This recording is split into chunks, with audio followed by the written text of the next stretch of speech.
is London's biggest conversation with Nick Abbott. Hello, boys. Oh yeah, I've been playing really well. I've been hitting the backhand really well, and the grass is a bit slippery, but I don't mind about that. And I've been really winning, and I'm quite excited to be here. And all of my fans are hurting the English, or they hate the English. Tennis is such an exciting game, isn't it? Boring! 0845 6060 973. What's the biggest waste of money? That's a really open question. Amanda and I, I sound like the Queen. Amanda and I. We're trying to think of I was, and she was trying to put it in the words that make sense in English. What's the biggest waste of money you waste your money on? That's where we got to. It doesn't make any sense. That's a terrible mangling of the English language. What's the biggest waste of money? How about that? We'll just leave it there. That should be the undercurrent throughout the rest of the show. What is the biggest waste of money? And it could be the biggest waste of money on a macro scale or a micro scale. That's the only two words I learned in economics. There's another thing that's really, really interesting. Economics. How about this? Like I said just before the news, worst PR move ever, like in history. They must get a ton of money at the Palace's PR department, and they are wasting it. The Queen, this is just moments after George Osborne has said, economically speaking, we're doomed. And you're going to have to pay more tax, and we're going to have to turn the lights out. And all of that. Hey, by the way, Amanda's back from her holiday, from her jolly holiday. Did you miss me? Did I miss you? Yeah. Oh, you can't sing that one, can you? What? I don't know what Don't even ask. sing. Shh, don't say it. Just pretend I didn't say anything. Shh. Already I've made a huge mistake. Oh, good grief. Did I miss you? Yeah. No. Yes, you did. No, I didn't. I'll repeat the joke that I said twice last week. Oh, really? Yeah, you went to a yoga retreat, right? Not a retreat, a yoga holiday. There's a big difference. No, there isn't. It's a yoga Yes, retreat. there is. And No. I said on the air that before you got there, they'd be going om. And after you got there, they'd be going... I bet you put the wind up their sails, eh? It was very relaxing. Yeah, for everybody except everybody else. I can just imagine you demanding a cocktail. Well, I've been waiting 5 minutes here. My glass is dry. Yeah, maybe. So where did you go? Turkey? Yeah. Were you on a tour of war-torn regions? You silly woman. Where are you going to go next? Syria? Yep, already booked. The Queen is to get a £2 million pay rise from April next year. Not 1 million, £2 million rise in pay. This was stated just moments after the rest of us were told that we're going to be living in penury forever. The 5% increase, which doesn't sound so much in actual numbers until you get to the amount in cash that represents. And you'd have to say that with all of these figures, all of this stuff that they bandy around about the royal family, that we're actually being told the least of it. And they come out with that same mendacious figure every time. Every time the amount that the royal family costs us, they come up with this, how much it costs each individual person in pence per year. Oh, please. First of all, no, it doesn't. Second of all, that's not how you add... It's the only thing that is added up per person per year. Think of anything else that the public money is spent on. Anything else. Anything at all. And tell me the price per person in pence per year. You can't. Because nothing else is sold to us that way. And there's a very good reason for that. It's because if they told us the actual amount in pounds, then we'd be freaking out. The Queen is to get a £2 million pay rise from April next year. Are you, dear listener, getting a £2 million pay rise? The 5% increase comes at a time when the government is planning an £11.5 billion spending cut. It means that, and this is the front page of the Express, the Super Soaraway Express, who says, or which repeats without question, the line that came from the Royal Household PR department. It still means that the Royal Household will cost taxpayers just 53 pence per person. Providing remarkable value for money, says the Express. Huh? Oh, what? You had my microphone on. Oh, moaning. See, here like 5 minutes already, and already you're moaning. I brought you a present. Did you? Yeah. Did you? Yeah, I did. A present? Out of my own money. For me? For you. Well, I like it. Yeah. Is that a no? Yeah, you'll love it. Yeah, it sounds like a no. No, it's really thoughtful. Oh, isn't it expensive? Well, I spent my money on it. Well, as long as you bought it and you didn't make it. I really mean that. Is it chocolate? I'm telling you. Well, but you are going to give it to me, though, aren't Well, if you're a good boy. you? Define the concept. I don't know what that means.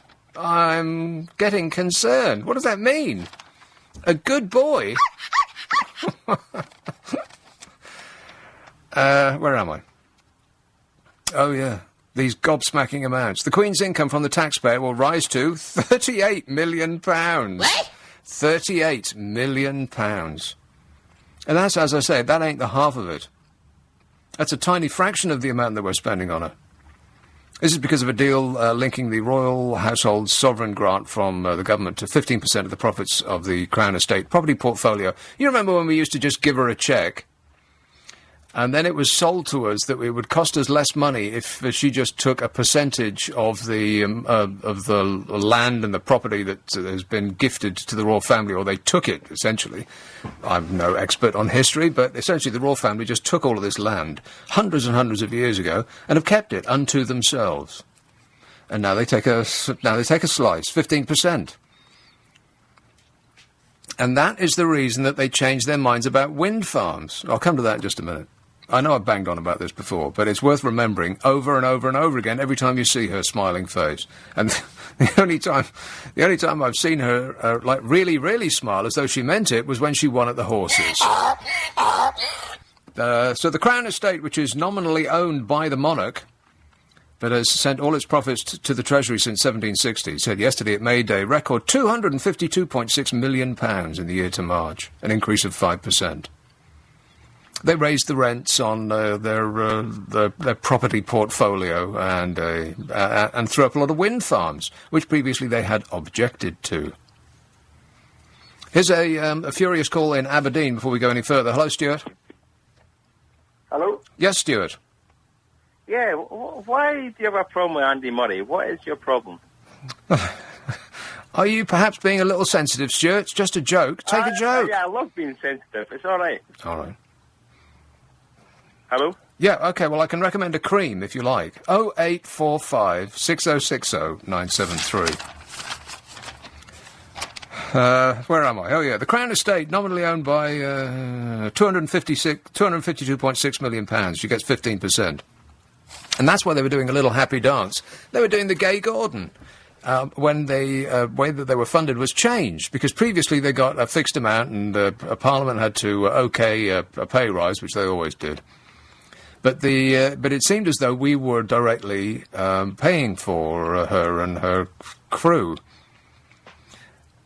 And then they changed it to, we'll take a percentage of everything what we don't own it, we just run it on behalf of the country. Yeah, right.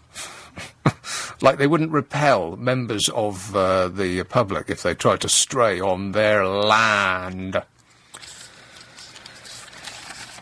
So, and previous to this change in the way that they were funded, they decried the very notion of wind farms. These monstrous excrescences, you know, and all that. A blot on this beautiful landscape and the rest of it. And then when the way that they are funded changed, because of the unique way in which they are funded, they completely changed their mind about wind farms once they realised how much money they bring in. Now, correct me if I'm wrong on this and any other subject, but don't we, the public, pay to subsidise wind farms? Aren't we paying them twice for wind farms? Boy, they've never had it so good. That's correct, isn't it? We pay a subsidy for people to throw up wind farms because we're trying to meet some quota that we just plucked out of the air. That the energy has to be green, Absolutely, right? And we can't think of any other way of doing it at the moment. So we've got wind farms. So we're paying for that, and then again we're paying, as you say, into the royal pocket as well. Exactly right. So we're paying her twice. This is why they've completely changed their minds on wind farms. And you could set your watch by the moment at which they changed their minds. It was the exact instance that they changed the way in which they took their money from us, poor dopes who pay taxes. Because previously, Prince Charles and the Chuki Embra had said they're a disgrace. Awful, terrible things. And then immediately afterwards, they started throwing them up like there was no tomorrow, like the lights were about to go out. And they did it specifically on their land, but not in the way of their views, in the way of other people's views whose land abutted their land, and of course around the coast. Because they own the coast from the beach to, I don't know, like 5 miles out or 10 miles out, something preposterous like that. The Queen owns that on behalf of us, or for some obscure nonsense that they've just cobbled up over the years. And so that's the reason that wind farms are going up, is because the royal family want to make more money. More money! I am stunned. So have you completely, has your holiday calm completely washed off you now? Oh, no. Does it look like it? Well, it looks like your tan might wash off. No. Excuse me, this is what I worked on for most of the week. Really? It looks like you've taken a bath in, like, toffee or something. You're just jealous. You don't normally come in that colour. Well, no, I don't normally spend a week on a sunbed in Turkey. On a sunbed? On the beach. Aha! Well, the plot thickens. 0845 6060 973. Text 84850. Email nicka@lbc.co.uk. And if you're on Twitter, it's @lbc973. What's the biggest waste of money? What's the biggest waste of money you've wasted your money on?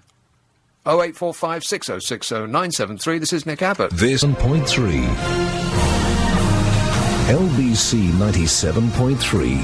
Call 0845 6060 973. Text 84850. Tweet at LBC 973. This is London's biggest conversation with Nick Abbott. Absolutely. Save the effed. 0845 6060 973. Here's a call in Bracknell. Hello, Jeffrey. I absolutely agree with you on tennis. Boop, boop, Yeah. boop, And the grunting. boop. Yeah, the guards.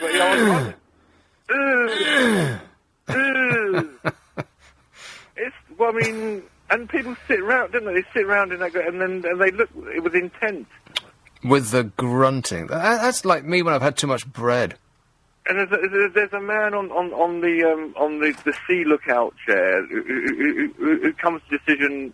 Well, it's not needed anymore, is he? Because they've got electronic things, haven't they? The sea lookout chair. It was out, and then they all get embarrassed when the play stops. Resume play. I haven't actually watched any of it this year. They just played last year. They played a DVD of 10 years ago, and it'd be exactly the same. Except they won't have a curtsying before the royal family. I don't know, Billie Jean King might not curtsy before the royal family, Duchess of Kent or something. In a great show, Republican. Yeah, or Andre Agassi might arrive in a colour that's not white. What a constipated sport that is. That sport needs an enema. That's the problem. Hence the grunting, by the way. It doesn't, they look very nice in white anyway. And the girls don't wear frilly knickers anymore, do they? If I can be really sexist, they're very boring. It's got Serena, and what's the other one? Vanessa, isn't it? Is it? So I can't remember the Williams. I have no idea what you're talking about. Well, there's two sisters who are in competition with one another. Yeah, Serena and Esther, or Julie. Remember, Is it Dave? I can't. But there used to be demure, nice, petite females, and now they're muscled Well, out. they used to play in floor-length smocks. Yes. But I think so. So there's no sense of them being separate. Actually, there's a very good issue for sexual equality. Is why the hell is there separation? Why is there separation? Why do women play 3 sets and men play 5 sets? Why is there that discrimination? Where is women's lib here? Please. Where are all the chanting Harriet Harmans of the world saying no separation, no separation? I mean, because have they got equal prize money now? Because they were complaining about that with I don't know, with good reason. I'm not sure about that because I would imagine that the viewing figures for men's tennis is much higher than for women's tennis. I mean, that's just a fact. Wait a minute. Just like the viewing figures for men's football is higher than for women's football, and so naturally the people who are bringing in the more money by drawing in bigger crowds, they should get more cash, right? No, the simplest thing is just to merge them all together, and then you've got human tennis, you've got human football, and the best women and the best men will rise to the top. Right. And then it'd be very, very interesting. Okay, well, you keep thinking about that, Jeffrey, because thinking is what you do best.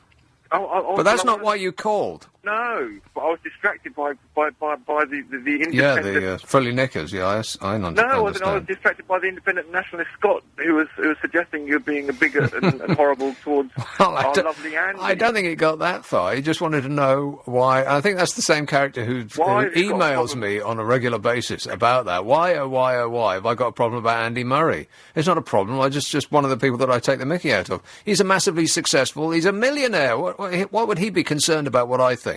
He's never heard of me. He's got 20 people employed in his coterie. Really? So, yes, he's got a physio, a psychologist, a tennis professional, I think on Ivan Lendl. Speech therapist. He should fire him. Anyway, waste money. What happened to the characters? That's what I'd like to know. What happened to the people who used to amuse in tennis instead of these grunting robots that just bash it back and forth? Mostly they just back it forth. There's very rarely any back.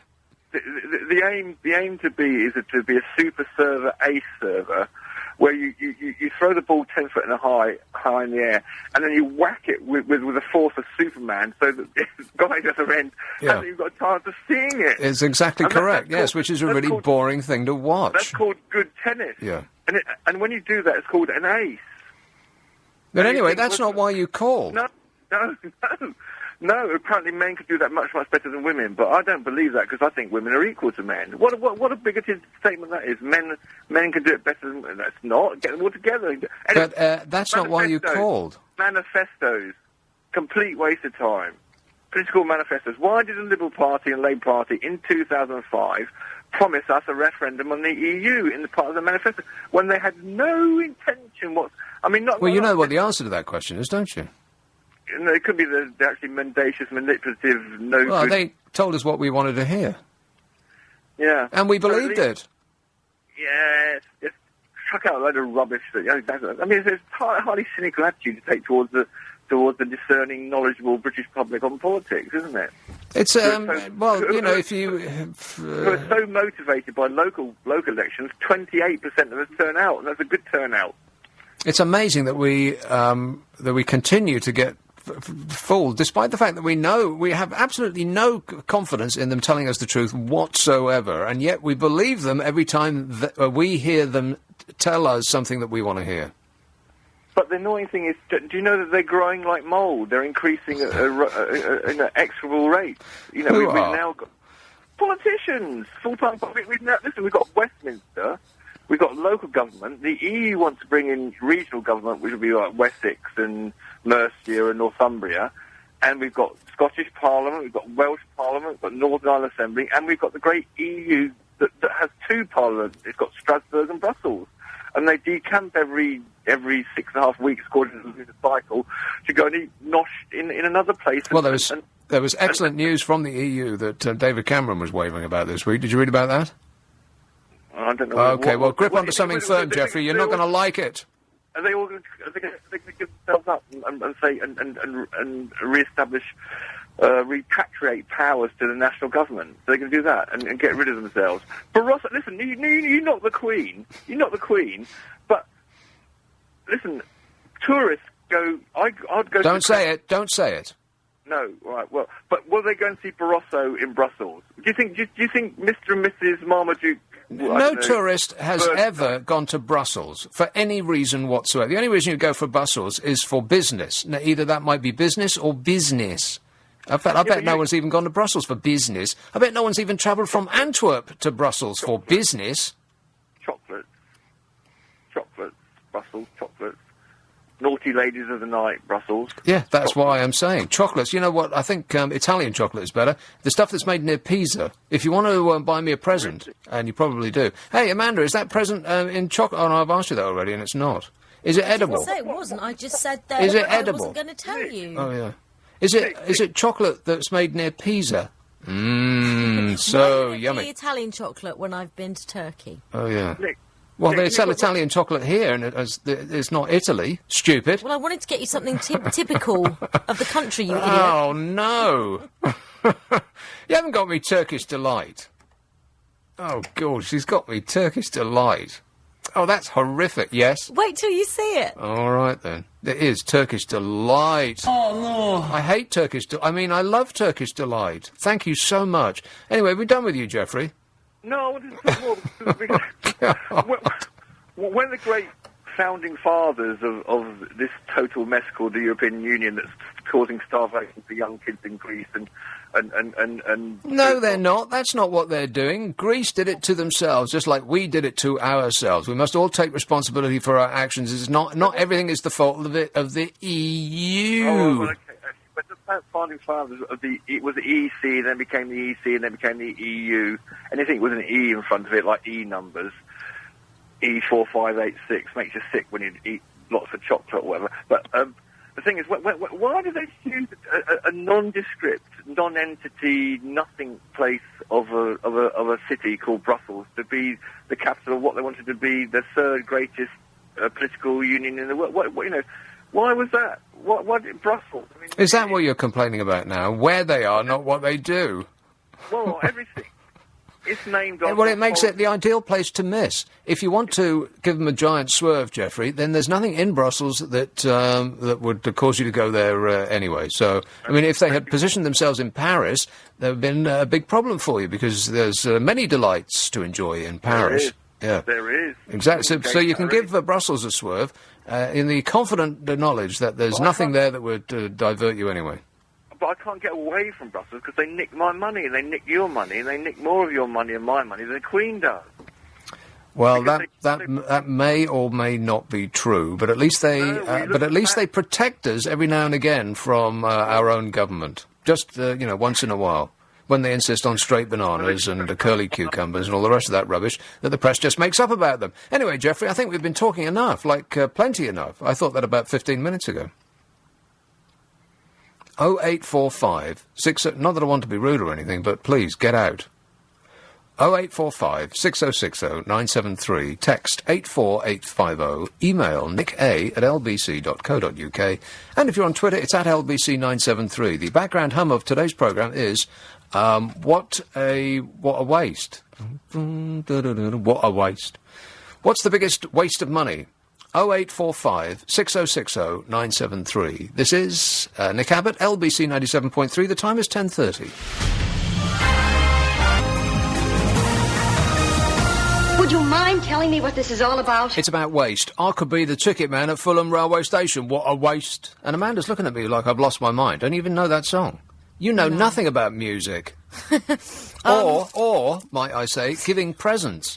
You awful woman, you. You're welcome. Shut up. So she goes to Turkey, and she comes back with a present. This is the first thing she says to me as I go in the building and greet her upstairs, with a happy, cheery smile on my face, as usual. And she says, I've got you a present. And I say, well, don't tell me. Tell me on the air, because won't that be exciting? Well, no is the answer to that. So she goes to Turkey and comes back with Turkish Delight. And I thought, it'll be... see, I don't really like to... Yes? Can I just say, you didn't think, that's good. You went... No, I didn't. I think everybody that was listening heard your reaction. See, moaning already. I should be the one that's moaning, but I'm presenting this with a cheery smile on my face. I'm out of pocket in this transaction. Be quiet. So I thought it was going to be... see, I don't even like Turkish Delight, but I thought it might be one of these... it'll be artisanally made, like, local speciality, created in limited numbers by a skilled confectioner. It would be wasted on you. But no, apparently not. It's the same plastic rubbish that you get in the newsagents. You bought it here, didn't you? I never said I got it from Turkey. I just said I got you something typical of Turkey. Here's a call in Croydon. Hello, Sarah. Hello, Nick. Don't worry about me, Sarah. I'm a professional and I'll work through it. Talking about waste. Yeah. I had a colonic irrigation. It was the worst £100 I've ever spent. I was a student at the time, and I had this idea that I would be cleansed, and I would never drink again, and everything would be wonderful, and my bowels would be squeaky clean. Mm-hmm. So I went off to this clinic, and there were all these women walking around in high heels and white coats. In high heels? Yeah, they were sort of quite glamorous. Well, no, it's because you know why high heels were invented? It was to keep the shoes out of the muck swirling through the streets. It wasn't the same reason there, was it? Definitely, yes. Right, It was a very posh clinic in a sort of a posh area in London, and I was taken into this cubicle, and this lady, she sort of said, lie on your Now, wait a side. minute. Can I just stop you there for a second? Oh, yes. A cubicle? Well, you didn't get your own room? It was a small room, yeah, and you had to lie on the couch, and she sort of put. You aren't going to give us many gruesome details, are you, Sarah? Oh no, she just. Or in fact, any. You aren't going to give us any gruesome details, are you, Sarah? They very gently put this pipe inside you. Yeah. And then she sort of carried on telling me all about her personal problems with a boyfriend. That sounds like a physiotherapist I had once, who for half an hour, at the cost of 50 quid for a half-hour period, stood by me with a cup of coffee, telling me about her weekend as I rode a stationary bicycle.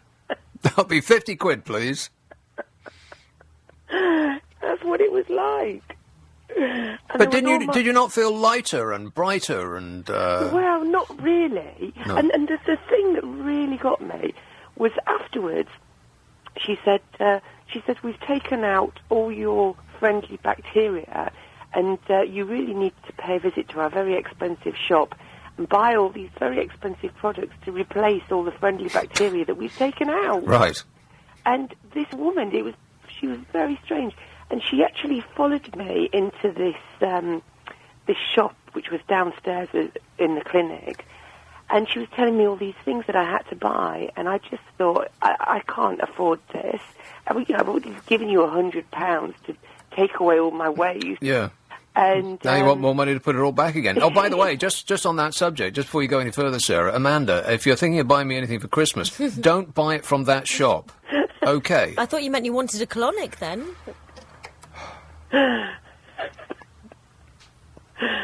But I didn't buy the products, and I just that night I went out and I think I had about 6 pints and a curry. Yeah. Well, that'll do it. Yeah, that'll do it. That'll put all those bacteria right back in their proper place. But you didn't feel any benefit whatsoever. No, I felt like I'd. Did you have a flatter tummy? No, I didn't. Did you feel there was no lightness in your step? I felt like I'd been on holiday to a place where they didn't clean the water. Say that again. Like I'd had Delhi belly or something. Oh, right. Well, thanks for sharing that with us, Sarah. It's a mental image I'll try to erase straight away, if not sooner. Thanks a lot. 0845 6060 973. By text and email. Biggest waste of money is this government with their unlimited wages bills. And wind back the tape. I'm absolutely right about this. What? Nothing.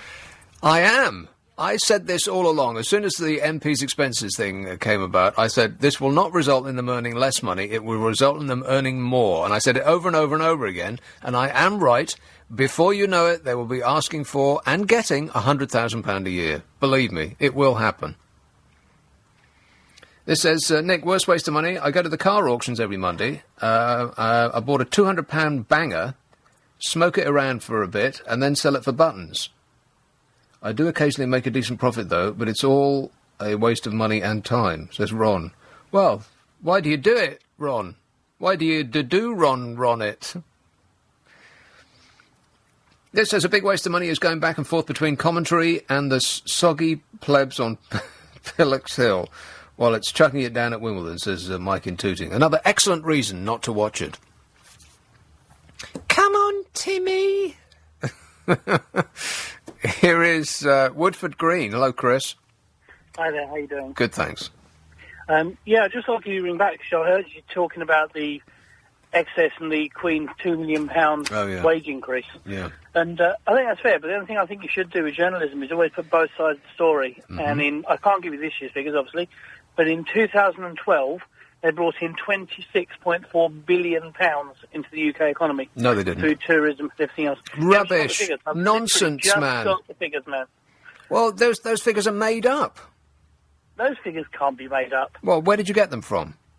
I got that from two different sources. One was the Sunday Times. One was... Let me find out. It doesn't really matter where they were printed. They were from the same source, which is the PR department of the Royal Palace.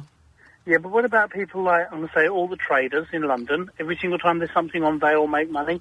All the tourism people, they all make money. You've got to remember that all people that are in business, we need events for people to come to this country. No one wants to come otherwise. It's always wet and horrible and miserable. Don't be daft, man. We're one of the biggest tourist destinations on Earth. There's us, Paris and New York. After that, diminishing returns. Your information is very, very out of date. No, it's not out of date. That's at least 4 or 5 years out of date. Well, name me a town on Earth that's bigger than New York, Paris and London. Paris, definitely, although Paris has got less tourism again because prices have gone up really there because of the euro. At the moment, people are really going to India. India's obviously in Cape Valley. And if you go to India at the moment, masses and massive holiday makers. And also, one thing you do notice, especially if you go to Delhi, loads and loads of Americans now, because they don't feel safe travelling over here. They don't really want to stay out of Europe now. Honestly, they're not as popular as they were. You can keep flapping your gums like that, but you're making absolutely no sense whatsoever. I've never heard such a load of old rubbish in all my life. People are not coming to London for a short trip. They're going to Delhi instead. Are you serious? Go to India, and seriously, I go to India quite a bit. You go to India, the amount of tourists has massively increased. On the other hand, in London, on the fair of which I know extremely well, the tourism has dropped. Most guaranteed, the tourism has dropped in London. Well, that's bizarre because we've just had the biggest year in since the Queen ascended to the throne. So explain that to me. Well, the money is not ending up in the traders' pockets. That's all I can say in London. Well, are you aware that we're having some economic strife in the world right now, and it might not have anything to do with whether the Queen is a draw or not, no, which she isn't. You know the biggest draw of a royal palace on Earth? Pardon? Do I know the... Well, let's narrow it down. In Europe, which is the most visited royal palace? In Europe? Yeah. I'd say Buckingham Palace. No, you'd be completely wrong. It's Versailles. And you remember what the French did to the royal family? Yes, I do. Yeah. 084, something to think about. 0845 6060 973. That argument comes up over and over again, mostly because it's put forward by the royal family's PR department. We must pay whatever it is that they're demanding now because they bring in so much money. And some nonsense, they just pluck these figures from the air. They just said that £250 million is about to be magicked out of nothing because Princess Pippa's sister, Princess, who's it? Yeah, exactly. Princess is about to have a baby. What's her name? And that will mean £250 million injection into the British economy. No, it won't. People are just going to go out and spend their money that they would ordinarily spend on food, perhaps, on just stupid nonsense like commemorative cups and plates with her face on it. Oh, she's so fantastic. God, this country has gone completely insane. Here's the truth about whether the royal family is a draw or not.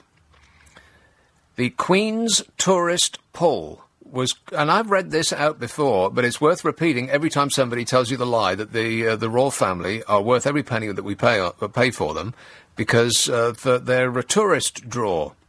The Queen's tourist pull is questioned as a train museum has proven more popular than Buckingham Palace. Now, before you argue that Buckingham Palace is only open for, 2-3 months a year, something of that order, all visitor attractions have the same window of opportunity. Tourists do not come here in January or February. They come here in the summer months when they know that they're unlikely to freeze to death. And so they're all talking about the same period of time, more or less. I mean, tourists or locals will go to a train museum in the depths of November, perhaps, but not very many. Mostly in the summertime is when people leave the house and go touristing. Figures released by the Association of Leading Visitor Attractions have challenged the conventional wisdom that the monarchy is a big tourist draw. You listening? And it's not the conventional wisdom. As I say, this is just lies perpetrated by the PR department that works for the royal family. The same people that come up with this nonsense about they only cost us 53p a year. Rubbish. The British Museum topped the annual league table of admission numbers with 5.6 million visitors in 2012. The British Museum, which is stuff that we've nicked from other countries. Pots that are broken and columns that have fallen down. Then the Tower of London, a former royal residence now run by historical royal palaces, came in at number 7 with 2.4 million visitors. Buckingham Palace attracted 613,000 visitors, all of whom paid way too much. Have you seen how much it cost this year? Something like 20 quid. And that put it at number 42. It's not even in the 10, not even in the 20, or the 30s, not even in the top 30. It's 42. The 42nd most popular tourist destination is Buckingham Palace, the palace that is most closely associated with the royal family. 613,000 visitors. It puts it behind the National Railway Museum in New York. I mean, if that doesn't shoot their argument out the water, I don't know what does. I have other detailed files. Please don't repeat that mendacious statement again. Because it just ain't so. People do not come here because they think they're going to meet the Queen. Just like they don't go to Versailles because they think they're going to meet Louis. 0845 6060 973. The background hum of the programme is What a Waste. What do you waste too much money on? 0845 6060 973. Nick Abbot, LBC 97.3. Your local blood bank is running low on reserves of blood groups O negative and B negative. Please help. Visit blood.60600973. Text 84850. Tweet at LBC973. This is London's biggest conversation with Nick Abbott. So they opened their big mouths and out came talk. Talk. So I just looked up the top 10 visitor attractions in London, never mind about the country as a whole, where the Queen is beaten by a railway museum that no one has ever heard of. And people only go there probably because they think it's where to catch the train. They only go there by mistake. The top 10 visitor attractions in London, the only thing that has anything to do with the royal family is at number 10, and it's open all year round.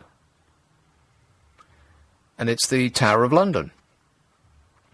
So if that doesn't prove conclusively that the royal family is not a tourist draw, then I don't know what is. You know what's a bigger draw than the most popular royal residence or ex-residence or has anything to do with the royal family? Madame Tussauds. Have you been to Madame Tussauds? Exactly. Here's a call in Kensington. Hello, Richard. Hello, hi. I love what you just said. It's absolutely superb. Now, what I wanted to mention was about the expenditure. Yeah? Now, this is the money that we are wasting in this country, and we're cutting down on benefits, we're cutting down on this and that, but yet we can put troops in Afghanistan. Why do we care about Afghanistan or Somalia or or any of these other places. Why do we give money to these people? I think partly it's because we cannot afford it. No, quite. No, I'm sorry to interrupt. But partly because you feel guilty because you. But I'm interrupting your interruption. Okay. So where does that put us? Well, carry on, sir. I think one of the reasons that we get involved in these wars that really have that essentially don't have anything to do with us is because we still think of ourselves wrongly as the nation that rules the world, the nation that has painted the map pink. And we can't quite get used to the fact that we're an unimportant island off the coast of Europe. I've lived here for 30 years. I love this country, but you can hardly run a supermarket, so come on. No, we do very well in running supermarkets. Supermarkets are run so well, they've taken over the high street. They've killed the high street of supermarkets. Well, I don't know. I've got Marks and Spencer's, Tesco's, Waitrose. I'm off. Yeah, all in the high street. Yeah. Yeah, but half the time they don't have the stock I want. What could you possibly want that isn't sold by Marks and Spencer's, Waitrose, and Sainsbury's and Tesco's? Oh, I know. Simple things like pickles.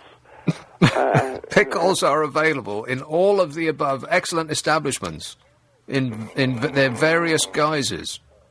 I shop there every day in these places, you know. Even despite the fact that they don't have what you want, you still go there every day. Well, because I need other things that, you know, I can't get everything I want, but, you know. Anyway, I make pickles anyway. I've got bottles of them outside. It's fun. But no, the other thing is the wastage of the armament. It's costing a lot of money. And this Trident missile thing, or submarine thing, or whatever it is. I mean, why? What for? It's not a major power anymore. It used to be. When I was a kid, this country was a big, big power. But it's not anymore. It seems to, you know, if we're going to do anything with the EU, then wouldn't it be a great idea if we just pooled our resources and instead of each country spending massive amounts of money on their individual standing armies, why don't we just have an EU army to repel all invaders? And it's all for one and one for all. That would make more sense to me. But I think it's pride and heel dragging, and there's a lot of lobbying being done, of course, like on a constant basis. Just chucking money at politicians is I was going to say the defence industry, but they don't do defence, do they? They do attack. The attack business is almost more powerful than the banking racket. And so that's probably the reason why we continue to spend money on them, is because a lot of people are making a lot of cash off it. I would just follow the money. Anyway, thanks a lot, Richard. I'll leave you to your pickling. 0845 6060 973. What a waste. Some texts and emails. Rack 'em up, Amanda. What have we got? Mini roundabouts are a total waste of money, says Dave in Leeds. You know what? You're right. Mini roundabouts are a total waste of money. Why do they have them?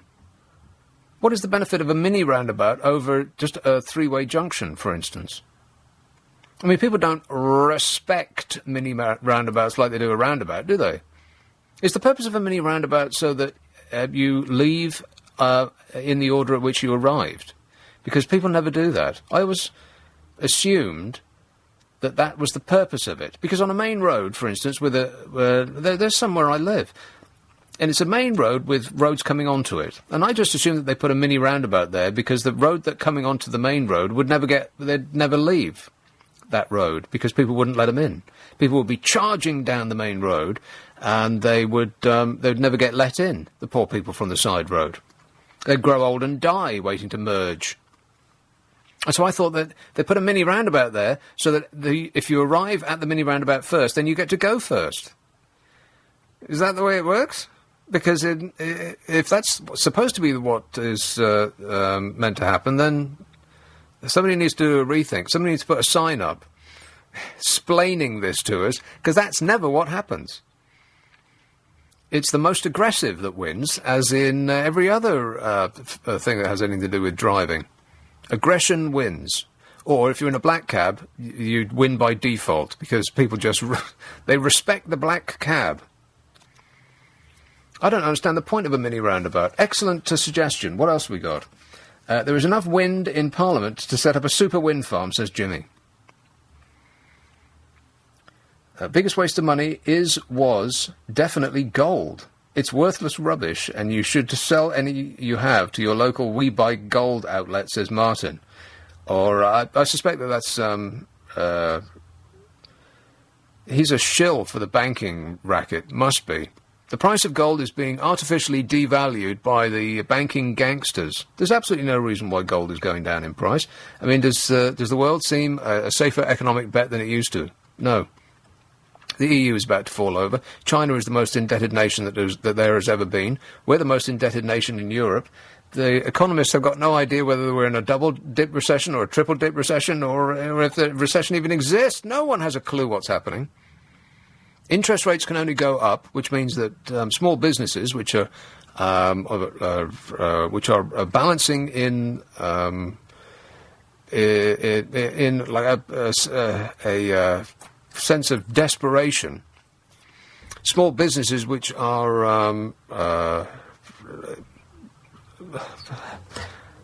again kind of. It happens every show. Every show, I walk myself up a cul-de-sac. Yeah. Halfway up a sentence, I think, oh. there's a You're key. Not the only one. There's a key word here that I'm missing, and I'm not going to be able to get it by the time I reach that point in the sentence. That's what I am thinking. There's a lot of businesses that are doing a balancing act at the moment, and the slightest little thing that goes wrong will put them over the edge. That's essentially what I was trying to get over. And if interest rates go up, that's the thing that'll do it. And the exact same thing can be said of everybody that owns a house, that has a mortgage, that at the moment, they, despite the fact that their wages have not gone up and the cost of living has, they can still afford to keep their houses because of the artificially low interest rates. And when they go up, we're doomed. And so with all of that going on, you'd think that the price of gold would be going through the roof, but it's not. It is bizarrely going down. Don't bet on it going down forever. I just bet that the gangsters who run our banks are artificially depressing the price of gold so that they can sweep in and cling it to themselves when the price reaches a certain point. And it's knowing what that point will be that's the key. This is Nick Abbott, LBC 97.3. On FM, online and digital radio, London's biggest conversation. This is LBC 97.3. I'm really playing well this year at Wimbledon, and I'm very excited. This is me at my most excited. 0845 6060 973. You can text 84850. Email nicka@lbc.co.uk. And if you're on Twitter, it's at LBC973. We're talking about waste. What is the biggest waste of money? It could be the biggest waste of money societally speaking. Is that a word? Speaking on, like the biggest waste of money of the government, or just yourself. Any and all suggestions gratefully received. 0845 6060 973. London rents are the biggest waste of money, says this message. And the royal family does more good for this country than the government does. No, they don't. Blimey, we'd really be in trouble if that was true. The Queen is getting a £2 million pay rise from April next year. An increase of 5%. It's the second year running that the Queen has enjoyed a big increase in taxpayer funding thanks to the Crown Estate. Have you had a massive increase in your funding over the past 2 years, dear listener? Under a deal introduced by the, hang on a minute, under the Chancellor George Osborne in 2012, the payout started at £31 million and rose to £36 million in April this year. £36 million in free money. She was previously paid by taxpayers through the civil list, an allowance set up by Parliament and other government grants.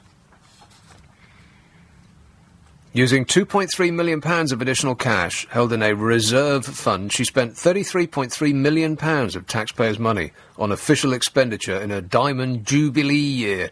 900 grand more than the previous year. What does it go on?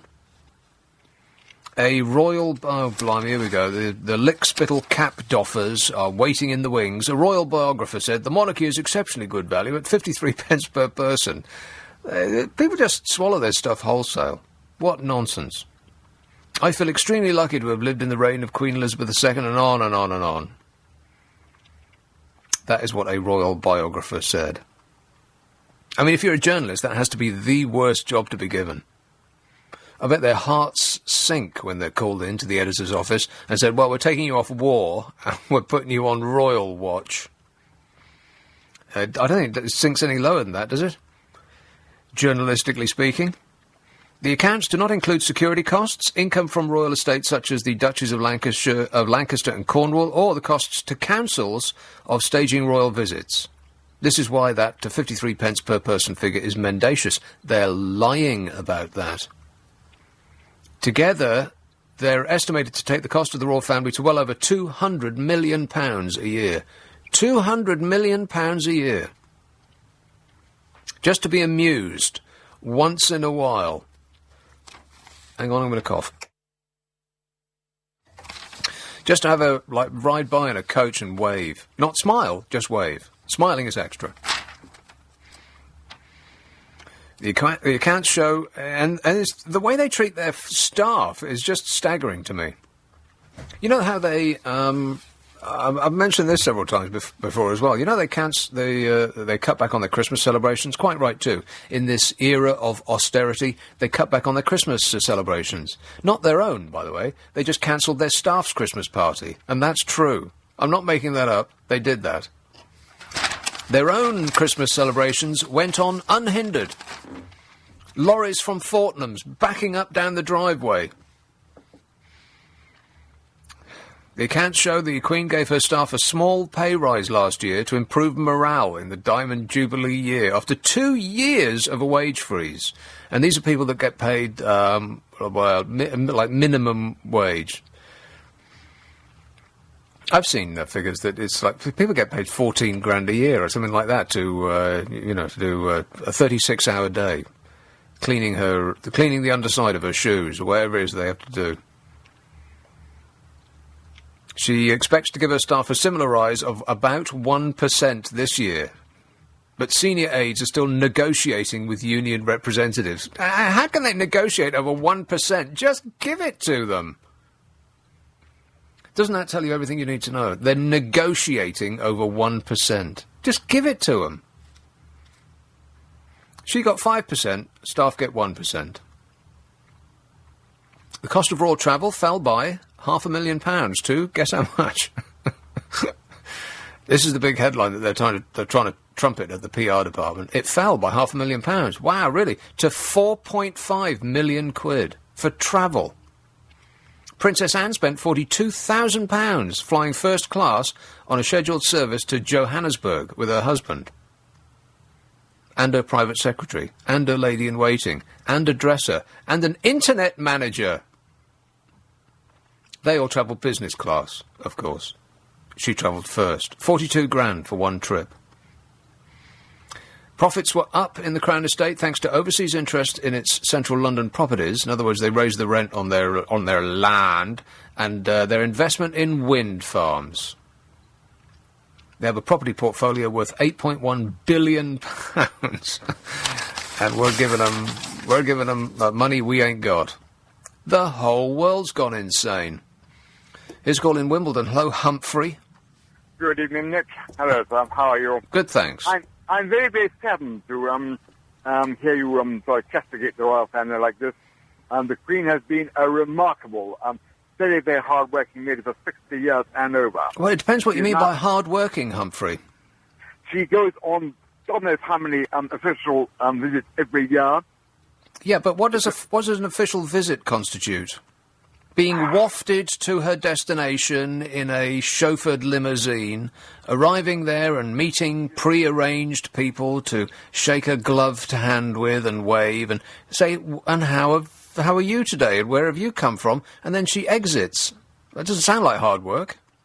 And also she has all sorts of papers in those red boxes every single day except for Christmas Day and her birthday. every single day of the year. Well, I read papers too. Where's my 33 million quid? She has served this country through thick and thin. She has had about 13 to 14 prime ministers whom she has listened to and led and been an inspiration to. Well, yeah, you're right. Okay, I submit. Listening to prime ministers for that length of time, that's got to be worth £33 million of anybody's money. And also, she meets and greets thousands of people every year. I'm like, come on. She's a remarkable lady. I've met her 3 times, personally. Well, you met her 3 times personally. I don't know how else you'd meet somebody, but congratulations, Humphrey. You've done very well. It's the same old arguments over and over and over again.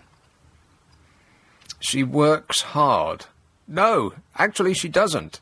The people around her work hard, which is how the royal machine appears to glide over water.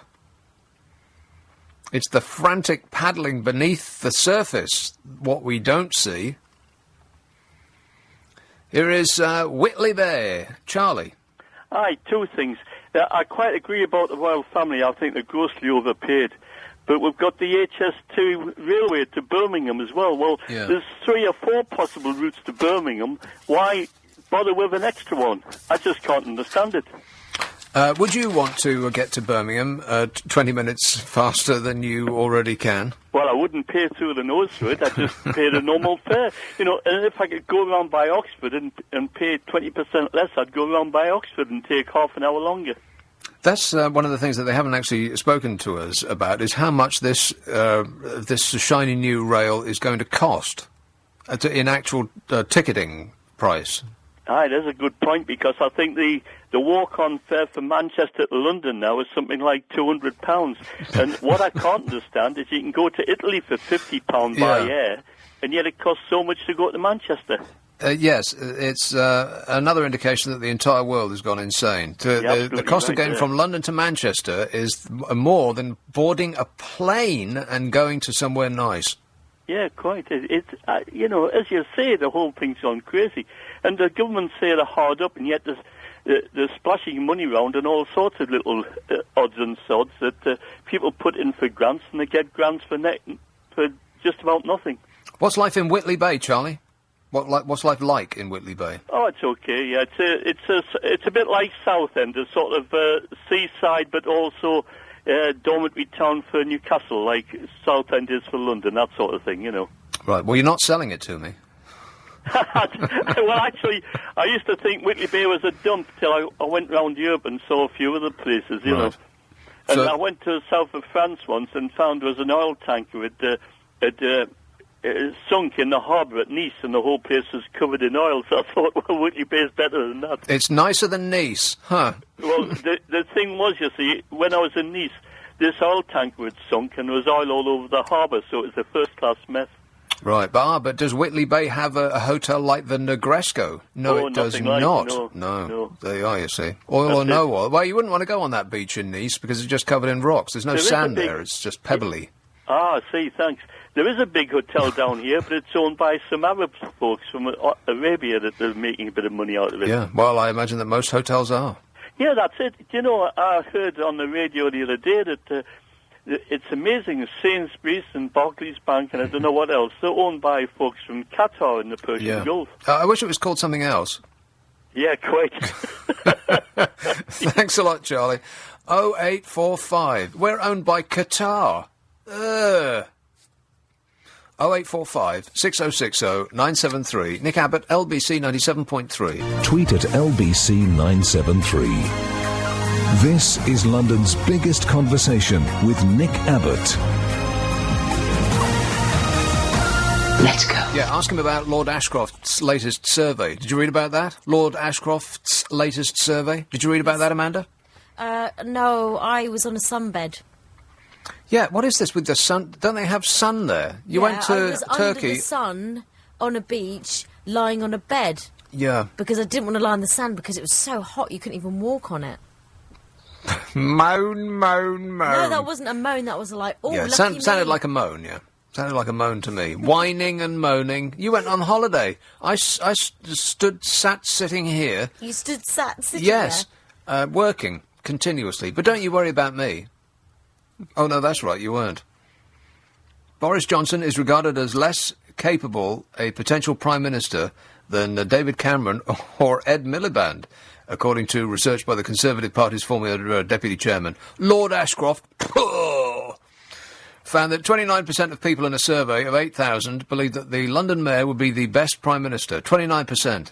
Cameron and Ed, the Labour leader, polled higher. Most respondents thought that Mr. Johnson was different from most politicians. Yeah, they got that right. They thought he was different in a positive way, however. But only about a third thought he was capable of running the country. The research, the most detailed of its kind, into Mr. Johnson's national appeal, undermines the growing belief among some Tory MPs that the Mayor could transform the party's general election prospects. Yes, they could. He could turn them from hopeless to... I got that wrong. Hopeful to hopeless. Never mind, eh? Shall I start that again? No. Oh, yeah. I don't have to, no. I think your bright holiday mood is gone, dissipated. It took an hour and a half. It took an hour and 20, yeah. So lovely to have you back. Previous, less detailed opinion polls have suggested that the Conservatives would close the gap with Labour if they replaced Mr Cameron with Mr Johnson. Well, I bet that those previous, less detailed opinion polls were taken almost solely in and around London. Because if you go north from here, I bet that they don't think much of Boris Johnson. I bet they don't. Just another posh Tory boy. Although he's not even an MP, some Conservatives were hoping that after the success of last year's Olympics, Sir Boris Johnson would return to Parliament and ultimately replace Mr Cameron. He's regarded as one of the few politicians who is nationally known by those uninterested in politics, which is almost everyone. He's seen as a key figure in overcoming hostility towards the Tories in some circles. Lord Ashcroft said, were it come to pass, the fact of having Boris as leader would not make the things that stop people voting Tory go away, and it would be a gamble to assume he would trump them. The question, are you serious, would not just be one that the voters would ask of Boris, it would demand an answer of a party that thought an entertaining new leader would be enough by itself to win them over.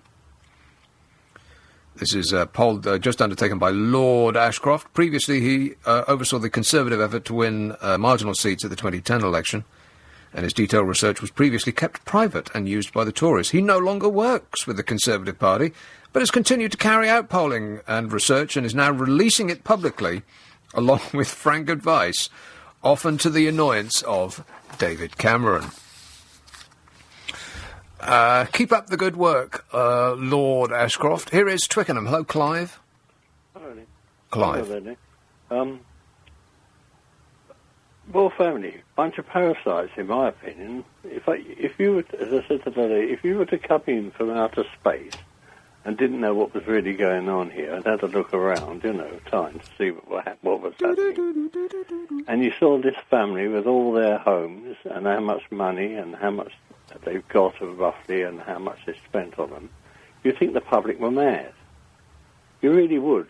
You'd think they were completely mad to keep a family in such utter luxury. It's like we've been brainwashed. And you hear the same... And I say that with good reason, because you hear the same arguments parroted over and over again by the same people who are justifying their expense.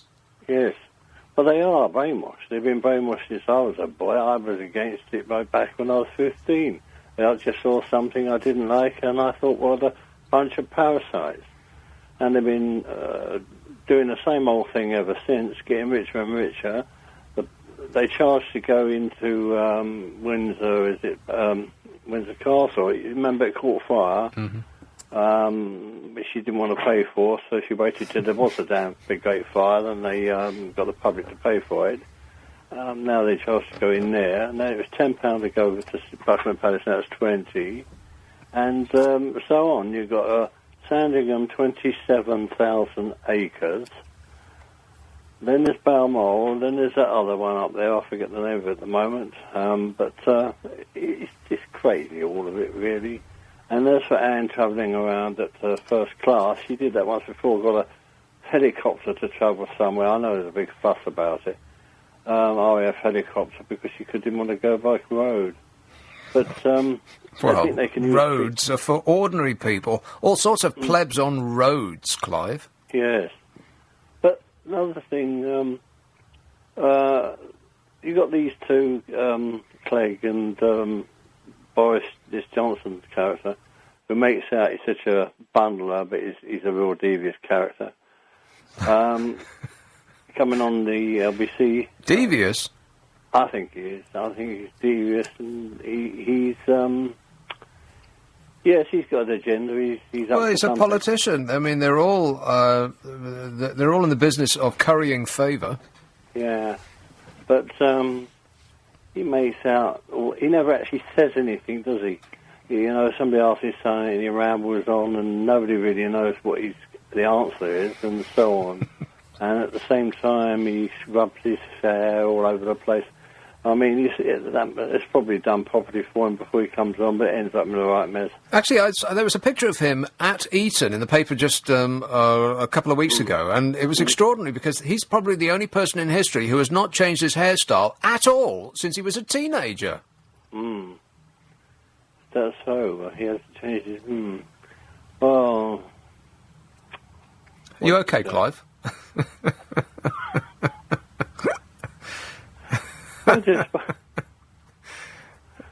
It sounded like it sounded like your brain was like shutting down compartments in slow motion there, just for a moment. Yeah, I'm trying to visualise. Well, yeah, it's that time of night, isn't it? Well, people, you know, they're so brainwashed though in this country, aren't they?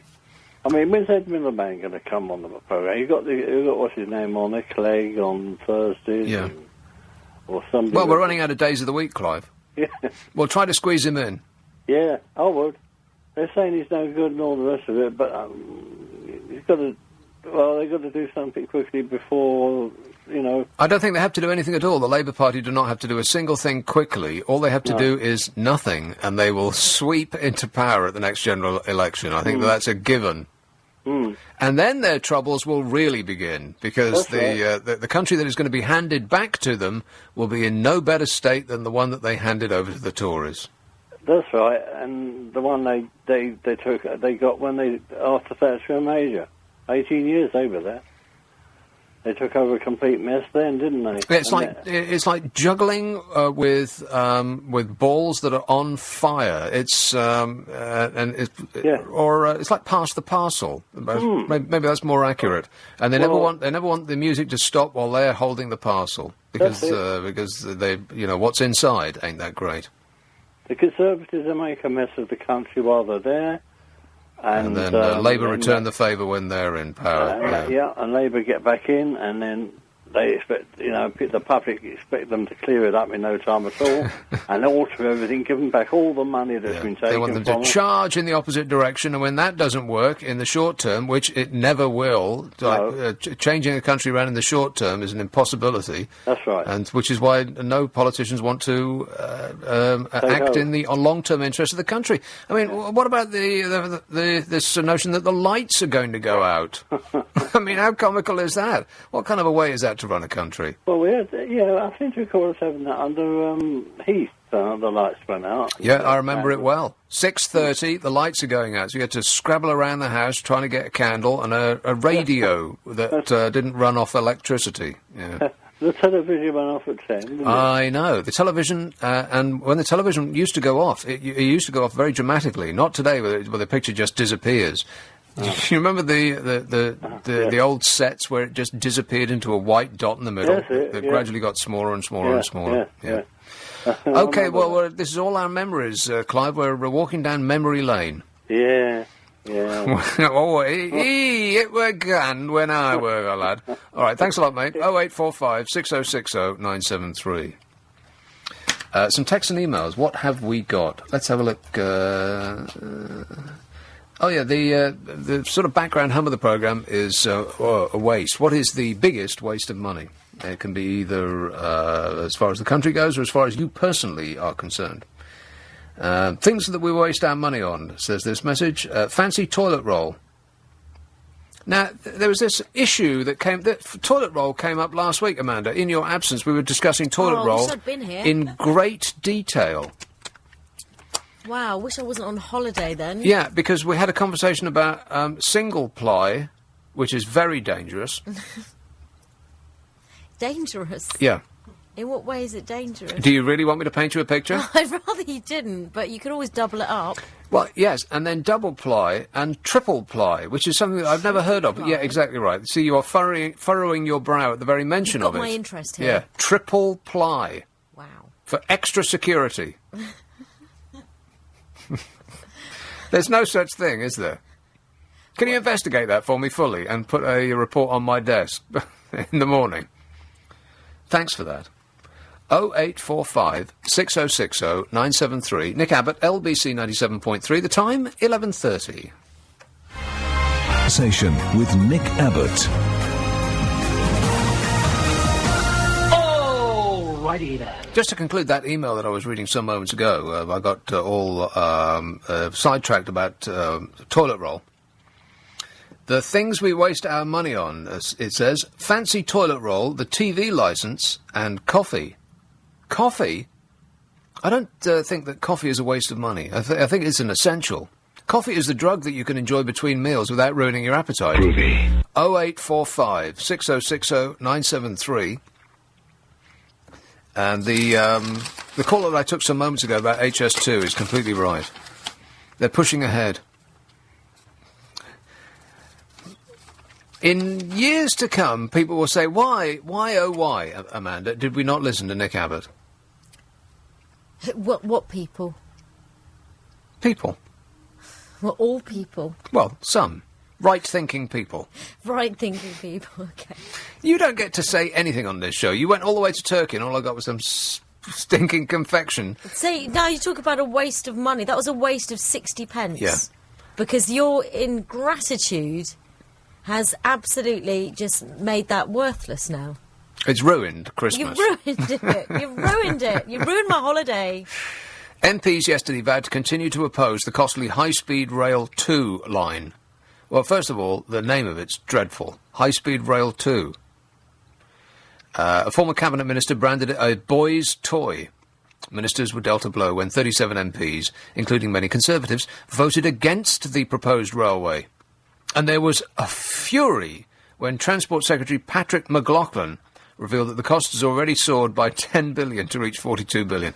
They initially said it's going to cost 32 billion pounds in order to spirit you from London to Birmingham, 20 minutes faster than you can ordinarily get there. Insane. Only 32 billion, they said, and now it's 42 billion. And as anybody who's ever done any or had any building work done to their property can tell you that if somebody comes over and sucks their teeth and says, it's tricky. But I could do it for 10 grand. Then you know it's not going to be 10 grand. Negative. It's going to be 20 grand, and they will not start first thing on Monday. And nor will they ever finish it. When ministers brought their high-speed rail preparation bill to the Commons for a second reading just yesterday, Tory backbencher Cheryl tabled an amendment to the bill calling on the legislation to be scrapped. Thank you, Cheryl. Her amendment was defeated by 325 votes to 37. But many of the MPs who voted against the government are thought to be Tory rebels. They're rebels and they'll never be any good.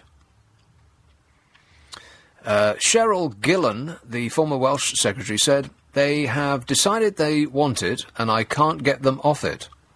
HS2 is a boy's toy. I want to get the government to look carefully at the other options to increase capacity. Ms Gillan said the new budget quoted was at 2011 prices, so the true cost is even higher. Oh, Struth. Well, if they say it's going to be 42 billion, then it'll be 100 billion, won't it? I mean, you can pretty much guarantee it. It'll be there or thereabouts. There'll be problems, the wrong sort of moisture in the air, or I don't know, they'll come up with some rubbish. Critics of the scheme say that it does not connect to any major airport and will not reach the north of England for another 2 decades. You've got to be kidding me. It's not going to be finished for another 20 years, by which they mean 30 years. Ministers hope the first stage of the project between London and Birmingham will start in 2017 and finish in 2026. The second stage to Manchester and Leeds could be completed by 2033. Did you even know that this is the kind of timetable they're talking about? 2033! What year is it now? You won't need to worry about that, if you know what I mean. I wouldn't worry about it. Well, I'm thinking of killing you, if that's what you mean. Why be throwing me in front of the train? Yeah, I'll wait that long. Revenge is a dish best served cold. 2033. It's 2013 now, I think you'll find. So 2013 from 2033 is 2033 is 20. Carry the 6 and add the 4. It's 2013 and well, that's almost 50 years. That's almost 30 years. That's 20 years.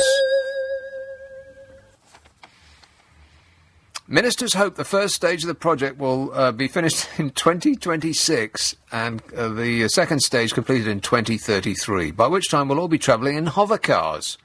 I've seen Minority Report. I know what's coming.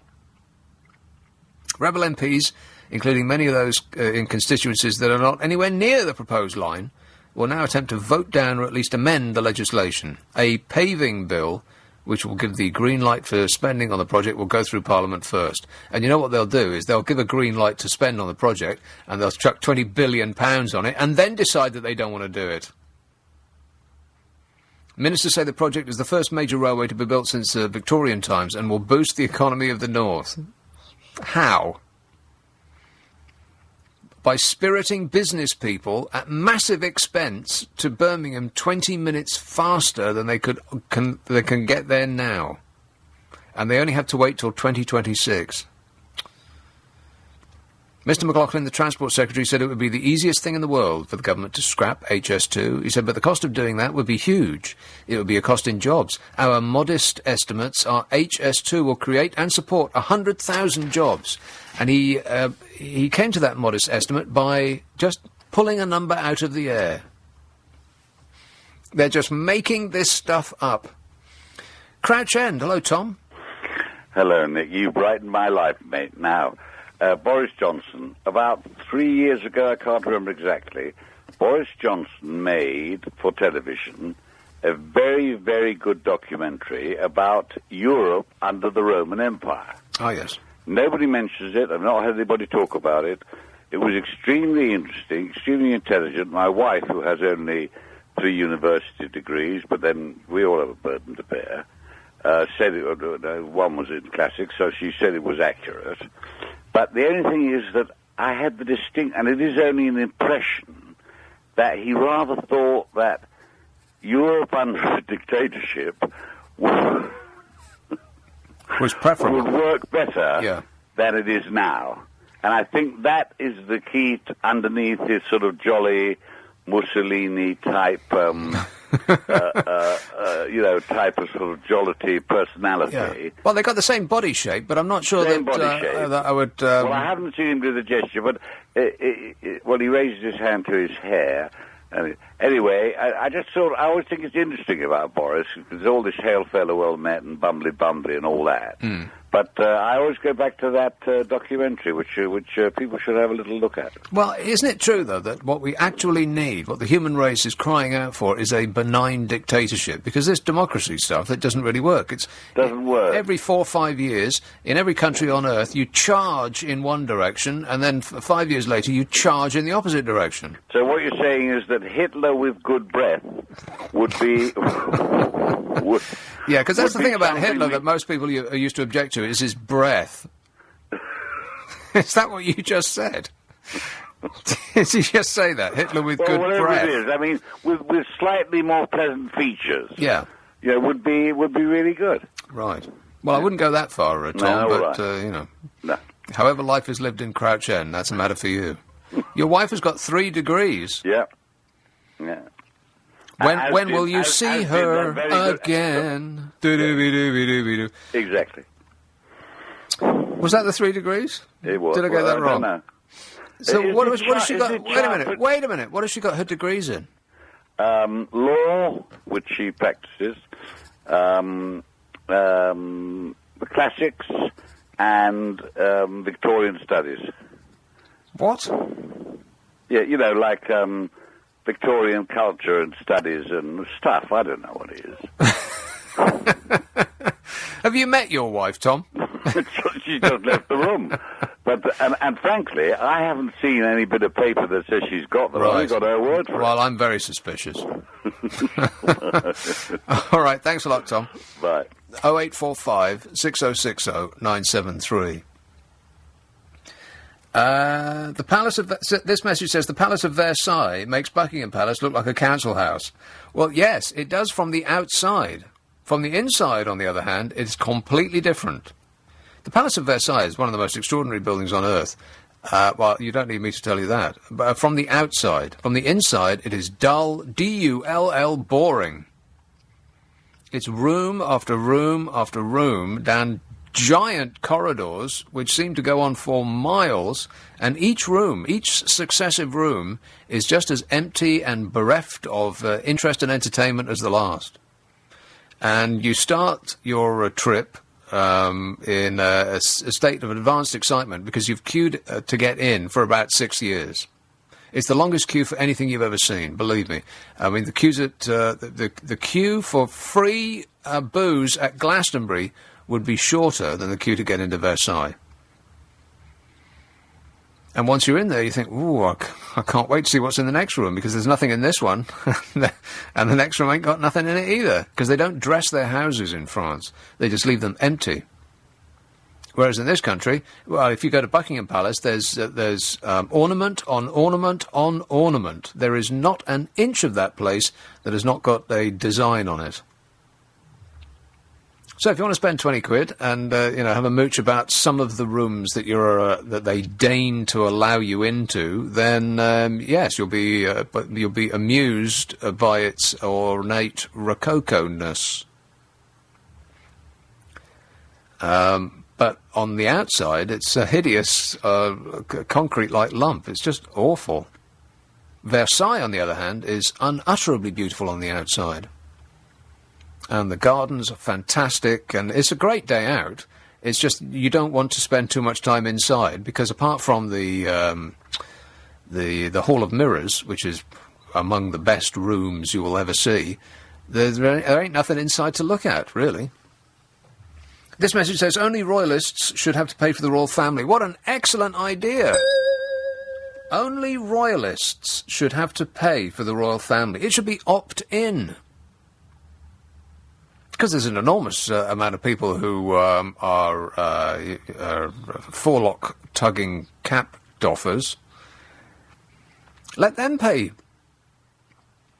I couldn't agree more. I'd never had that thought. Only royalists should have to pay for the royal family. This can be done by scrapping the civil list and having a standing order service that allows royalists to give to the royal family as if they were paying their gas bills. Says Peter in Romford. And watch their income disappear. 0845 6060 973. Nick Abbott, LBC 97.3. If you... Me love you long time. You know, the more I think about that, the more I like that idea. Only royalists should have to pay for the royal family. Because they batter us about the head with these PR lines that the publicity department of the royal family come out with. It only cost us 53p each per person and all that nonsense. And they leap to their defence. Well, I wonder if they got a bill every year saying, can you please write a cheque? Because what's the difference between having a bill or just taking it off your tax? It's going to cost you the same anyway.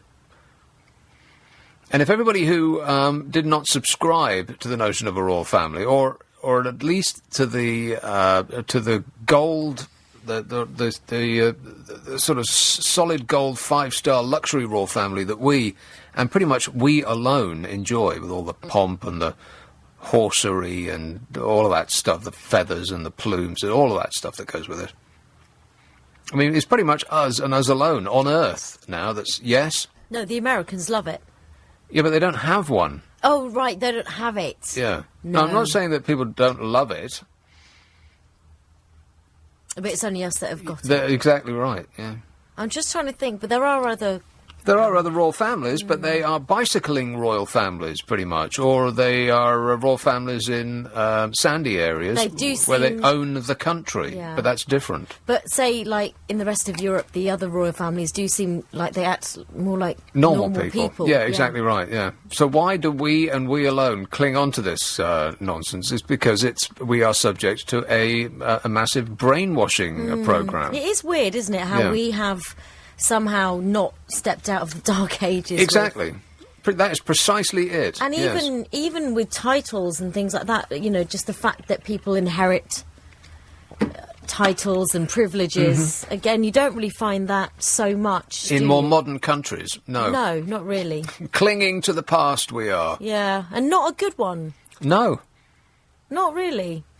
Not for me. I've done really badly out of this. Yeah.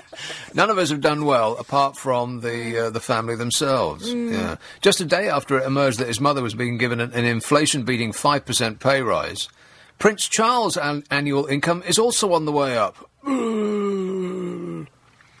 Thanks to record profits of £19 million from the Duchy of Cornwall last year, the heir to the throne enjoyed an extra, are you ready? £763,000 in his pay packet, an increase of 4%. £763,000 pay rise.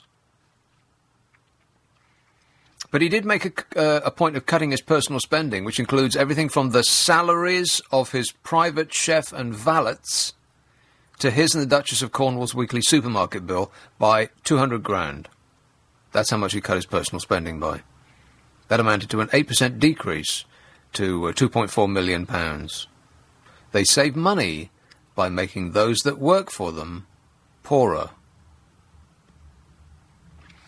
Of his £19,051,000 annual income, Charles was able to write off more than half in against tax as a business expense. Almost £11 million against tax as a business expense. Clever accounting means that the future king charges everything, from the cost of his offices and staff to even the upkeep of his gardens at Highgrove, his private home in Gloucestershire, which he also uses for official entertaining as legitimate working expenses. He received a 47% decrease in funding from taxpayers to £1.15 million. This is on top. We, as taxpayers, are giving him £1.15 million on top of the £19 million that he... what more needs to be said? This whole country's gone completely insane. He received a 47% decrease in funding to £1.15 million. But this is because his travel bill was significantly cheaper last year, as many of the countries he visited, including Canada and Australia, also have the Queen as their head of state, and therefore they meet the costs of such tours themselves. He didn't pay his way, but other countries' taxpayers did. The Prince spent £212,000 on Clarence House, his London office and official residence, and £644,000 on travel by air and rail.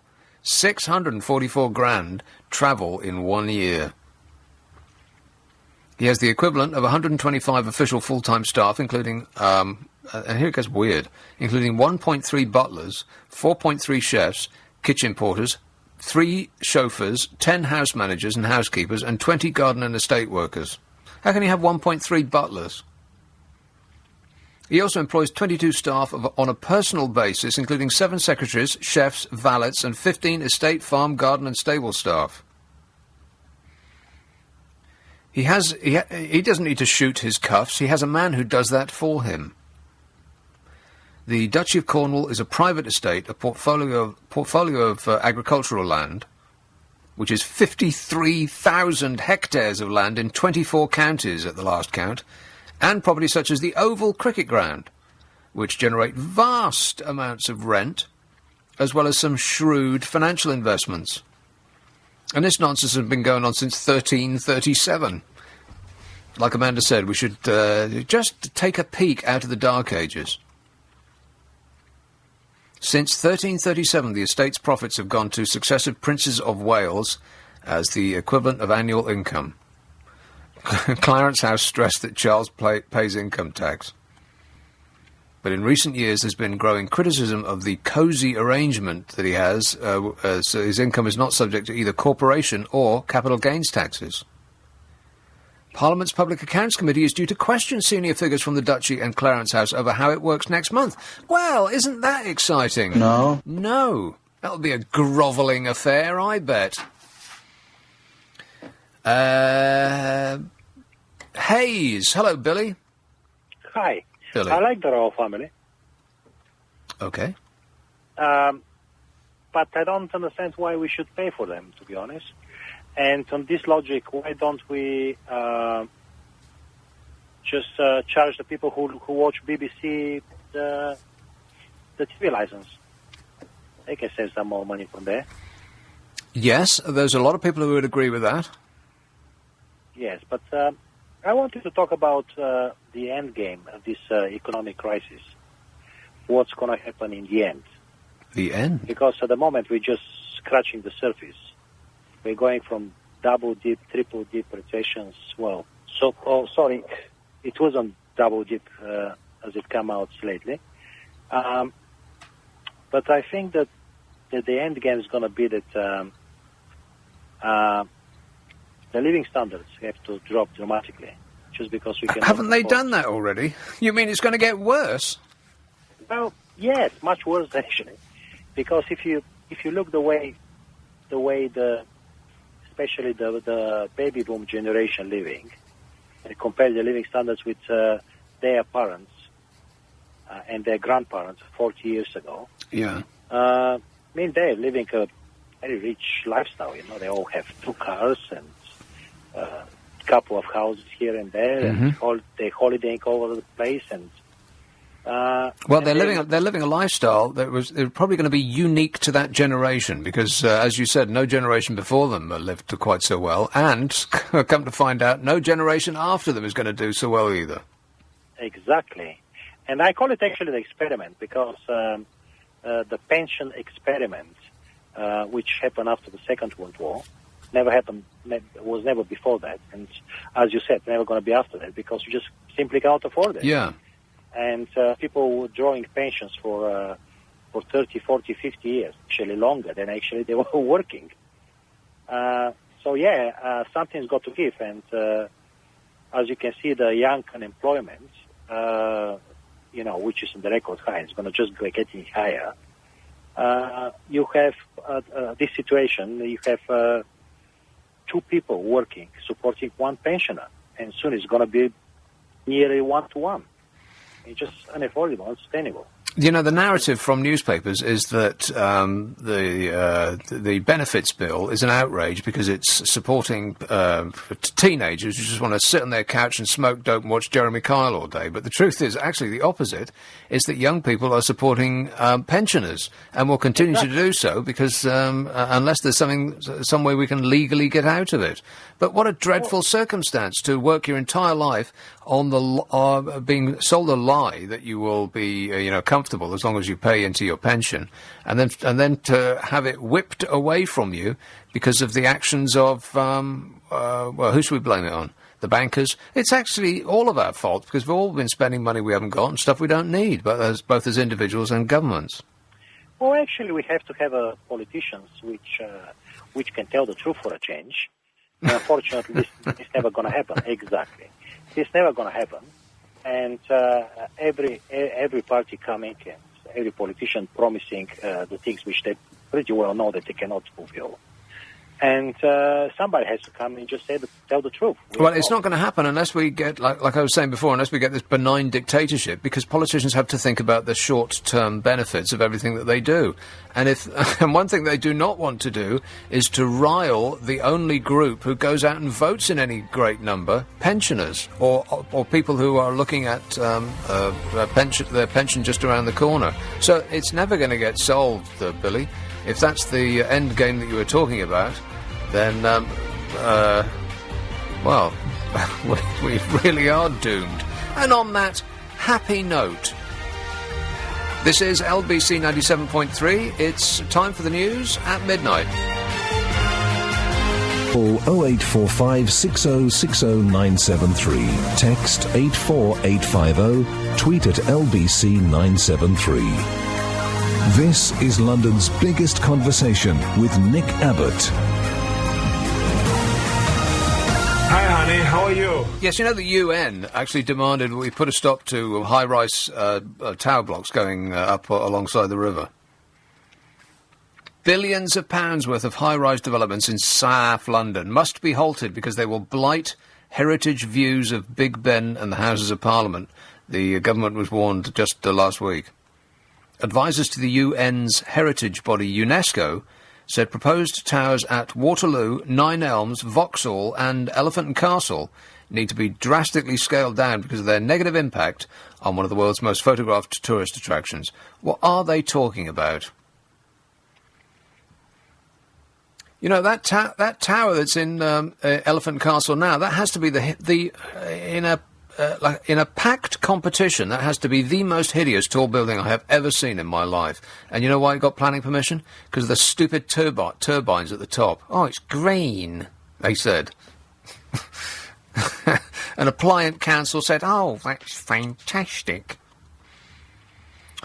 The report to UNESCO's World Heritage Committee, meeting in Cambodia, recommended that without action, the site, which includes Westminster Abbey and St Margaret Church, could be placed on the endangered list next year. This is because of the ruination of the views of Big Ben and the Houses of Parliament and all that. And that has got nothing to do with it. That's not why these buildings should not go ahead. It's because London doesn't look like London anymore. It's not the views that are the problem. It is the dehumanisation of London from the river out that's the problem. But they bang on about the view because that's always been the benchmark. It's the only thing that they actually can point to and say that this has always been a constant. On and on and on with the view of St Paul's. It's been unutterably ruined. It was ruined decades ago. If you sit in that pub just outside the Tate Modern, which is one of the great views of London, by the way, and you look towards the St Paul's, your view is of the body of the building itself, not the dome, that still peeks over, but the view of the body of the building is unutterably masked by one of the most hideous stretches of construction that you've ever laid eyes on. I think there's a court and a school and something that looks like a multi-storey car park, but actually isn't. It's hideous. And still they bang on about the view of St Paul's must be protected. I think we should move on from that. You take the boat, and I'll mention this every week. They've improved the river bus service. Use it or they'll take it away again. It's excellent. It's like being wafted into town on a cloud. But the one thing that you notice is how just architecturally... the paucity of the architectural imagination of the buildings that have gone up on the river. They're all terrible. You could count on one hand the amount of good buildings that have been built in the last 30 years on the banks of the Thames, and they all look pretty much the same. They're all heartless, soulless, and they all look like, and many of them look like advancing alien spaceships. They pierce the air with their jagged shapes, and they've got no heart, they've got no soul, there's no art to them. And the entirety of London, it's not just London, you see the exact same buildings being thrown up all over the country. No architect required. A child could draw this stuff. And they sit hugger-mugger, lining the banks of the Thames all the way down its central London stretch. I mean, you have to get out past Putney for a relief. Hideous. And who's allowing it to happen? The very same people, the very same planners who will refuse you a kitchen extension because, I don't know, it interferes with a larch. Or some duck will be inconvenienced. Some stupid reason like that. Or because they ran out of time. And in order to meet a government target of you have to say yay or nay to a planning application within 13 weeks, which is at least 10 weeks too long. I mean, really, how slow are these people? But they have to say yes or no within 13 weeks. And so by the time 13 weeks comes around and they haven't even looked at the property, they'll just say no. And then they've made a decision. That actually happens. And it's infuriating for the people who are trying to move on with their lives or are trying to improve their lives in some small way.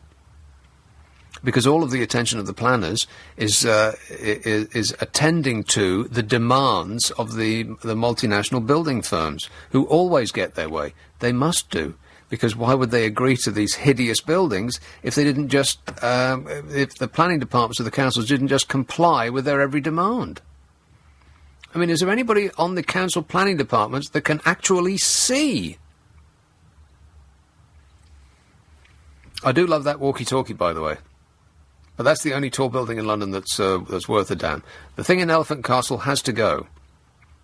It will eventually. I mean, eventually, the humankind will react against it, and in 20, 30 years... You know what? In 20 or 30 years, people will say the same thing about those charmless, clacky floored laminate, or clacky laminate floored flatlets. They will say the same thing about those as we now say about the council developments of the 60s. Those brutalist concrete council developments of the 60s will be spoken of in the same way as these just charmless Lego glass structures that they're throwing up. In fact, that's unfair to Lego, because there is a quality to Lego.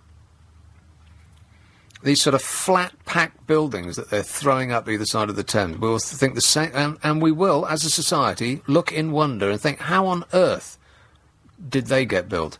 Give me the name of the person, the amount of people that this has to go through. It has to, first of all, get designed. So an architect has to draw it. A man who went to a university with aims in his mind to improve the lot of the ordinary man, yes? Or a woman who yes, exactly right. Thank you very much. Yeah, it's not just men. Women are at fault too. Thank you, Amanda.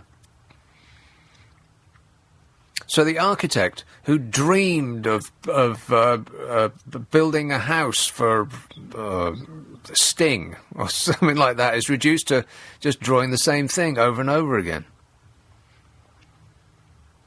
And the developer looked at the designs that the architect had come up with and said, "Oh, they look great." And then the developer, he passed it along to the people with the money, or the people that are fronting him the money, and they said, "Wow, that's fantastic, let's build that." And then they contacted the planning department, and the planning department said that would be an excellent addition to the local scenery. All of these people, all were surrounded by idiots, Amanda. Many of them are women, as you so rightly pointed out. That's not what I said, and you know it. Here's a call in Hemel Hempstead. Hello, Jim. Hello, Nick. Jim. Nice talking to you. Great show. Thanks, Jim. Listen, what I wanted to bring about was that our gracious so-called Queen... Well, she is the Queen. Has at her disposal an regiment of Gurkhas, and they are called the Queen's Own Gurkha Rifles. Yeah. Now, a year or two ago, they were being treated very shoddily, as you probably know. Yes. Yes. And what did this woman do? Absolutely nothing. It took an aging model to bring about some kind of recognition. Yeah. Discuss here. The Ab Fab woman, what's her name? Well, Lumley woman. Oh, yeah, Joanna Lumley. Yeah, beautiful woman, lovely woman, love her. Yes. I Thank goodness for Joanna Lumley. Yes, absolutely. Now, she knows a thing or two. Nick? I said, there. Discuss. No, I agree with you, Jim. There's nothing to discuss about it. The Queen said not one word, and it was left to Joanna Lumley to do the right thing. And the thing about it is, this other buffoon that plays with his cuffling. Which one? The other buffoon. Name names. You're doing well. You're doing well, by the way. The Chuki Embra? Or Charles? No, the other buffoon. Charles? Yeah, absolutely. Anyway, he, with a brace of Bentleys and Aston Martins... Yeah, which run on wine. You and I, must pull in our belt. Yeah. What do go on, man? Don't pull your belt in too tight, Jim. No, if I pull it anymore, I'll be like a wasp. Especially if it's made of cardboard. I suspect that his belt's made of cardboard. If I pull it anymore, it'll be like a wasp. Right. OK, well, keep up the good work, Jim. You should eat something once in a while. Will you do that for me? Some texts and emails. Only royalists should... Oh, I read that one. It's worth reading twice. Only royalists should have to pay for the royal family. This could be done by scrapping the civil list and having a standing order service that allows royalists to give to the royal family as if they were paying their gas bill, says Peter in Romford. And then I think that their support might just ebb. It might dissipate on the wind like a bad smell. Nick, I like you. Oh, no. Nick, comma, like you, I waste too much money on the lottery. Ah. You know, what? I bought a scratch card today. I didn't win anything. Are you stupid? Well, I mean, I was feeling lucky. Okay, I don't feel lucky very often, and it caught my eye, and I thought, yeah, I'm gonna hunt £2 on this. What? £2. My top prize was. I don't think I'm being greedy here, Nick, because you go for. How much did you lose today? Well, last week I lost £151 million. Well, there you go. I have only today. I only asked for £100,000. I don't think that's too much to ask. Can we just establish the facts here? You went to Turkey on a holiday, and you came back having bought me nothing over there. You then bought me some... Excuse me. Hang on a minute. Wait a minute.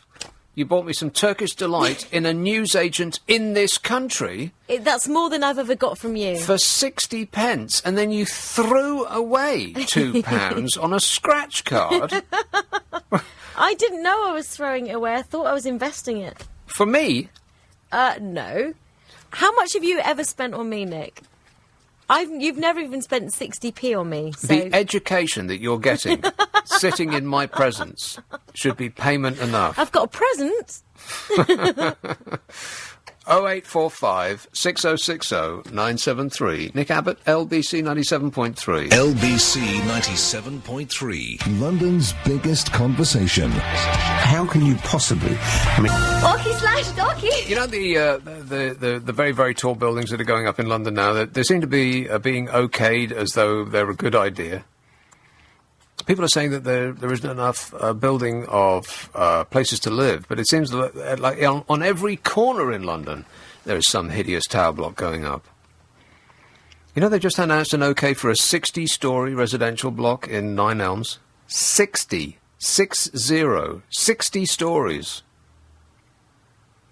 It's almost as though London has been given over to the developers in the last 5 years or so. UNESCO has put the area around Parliament Square on its endangered list, and the government needs to rethink before it's too late. This is the warning that is being given by UNESCO. The government needs to rethink before it's too late. We need to have an open debate in public on this issue, says Robert Davis, Deputy Leader of Westminster City Council. The warning comes after it was announced that a 60-storey residential block at Nine Elms will go ahead with the backing of Chinese investors. The other developments criticised by UNESCO include the Vauxhall Island Towers and the regeneration of the Haygate Estate at Elephant and Castle.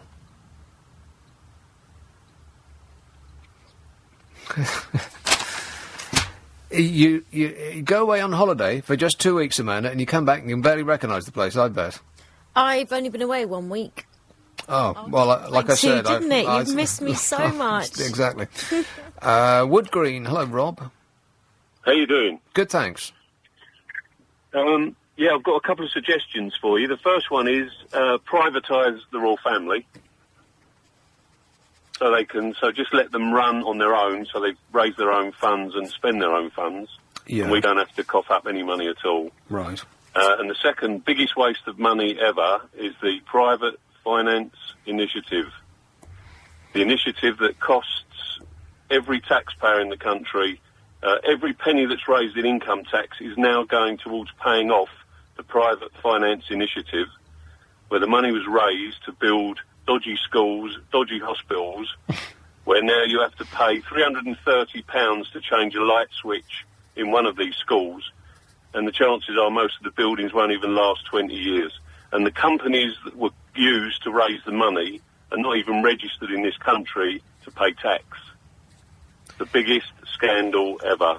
Well, and the reason is due to short-termism, because the politician at the time, the man who instigated much of this was Dear Prudence, Gorgeous Gordon. He enacted this because it would cover him in glory for having provided these schools, which, as you say, don't do no schooling, and hospitals that don't do no curing. But we've got a lot of shiny buildings to look at, and it looks as though progress is being made. But the cost of it was being waylaid, delayed, and so that we didn't have to pay for it immediately. So it looked as though he had done some sort of a magic conjuring trick and had brought these things to fruition without us actually having to pay for them. But we're going to be paying for them forever. It's in the contract. And through the nose. And the reason now why hospitals are closing wards is because they can't afford to keep them running, because they're paying down the PFI. They're paying the capital cost that was used, the money that was used to build the hospitals in the first place. We can't now afford to look after patients. I ask you, is that a way to run a country? Yeah, it's gone absolutely crappy. And the other thing I'd like to say is, in the politician, if you study the politicians when they put out these sound bites round about Thursday or Friday, what they do is they put out a sound bite, and then there's an article normally in a Sunday paper around the sound bite that they normally get paid for, and then it's all forgotten about a week later. So you'll see something sensational come up, like school children have got to swear allegiance to the flag. Then there'll be an article in the Sunday paper for which a politician will get nicely paid for it, and he probably won't even write it. And then it'll all be forgotten about. Every week it happens, every single week. And people like, what's his name? Vince Cable. Vince Cable, who is supposed to be an economist, didn't even understand that he had to register himself for VAT payments on fees that he had taken in excess of £72,000 for articles and appearances. Is that true? On top of his wages, yeah, that is true. And he's supposed to be an economist, and he failed to register himself for VAT. It's absolutely unbelievable. You know, the politicians that get paid these staggering amounts for writing columns in newspapers are probably the only people left who get paid staggering amounts for writing columns in newspaper, and they're not being paid because of their expertise. They're being paid because they're celebrities. You know, Boris Johnson pulls in something of the order of £250,000 a year for writing one column per week in the Daily Telegraph, which he then and that amount of money he then described as chicken feed. Well, when you've got a £2.5 million house, I suppose you need that £5,000 a week to fund it. Yeah, to heat it, exactly. Anyway, keep up the good work, Nick. Thanks a lot, Rob. You are brilliant, mate, and you just have me in stitches. You Okay, just keep it real. I'll do my very best. Thanks a lot, Rob. 0845 6060 973. What's a giant waste of money?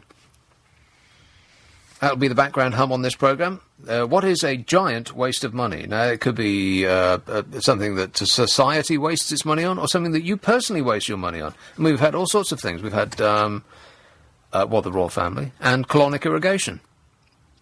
I'm not saying that those two things are connected in any way, but that's just an example of the macro and the micro that we've had on this show. 0845 6060 973. The texts and emails. The biggest waste of money is spending money on inquiries that drag on for months, and I personally waste my money on cinema popcorn. Cinema popcorn? Don't do it! I have never been able to understand that. It's a constant bugbear, and it's the reason that if I'm going to go to the cinema, I go, the very latest I go is 3 o'clock, and never on a school holiday. I want to be almost assured I'll be the only person in there. And mostly it's because of the constant grazing that people do when they're during the course of a film. How hungry are we? And who was the idiot who came up with making the noisiest snack on earth, and the one that lasts the longest, to accompany a cinema fare everywhere?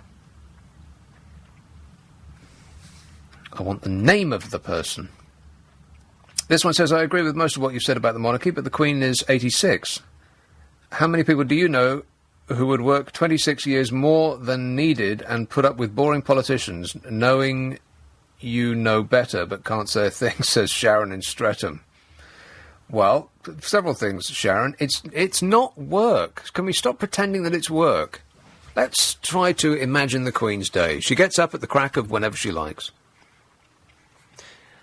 Breakfasts on the finest comestibles that your money can buy.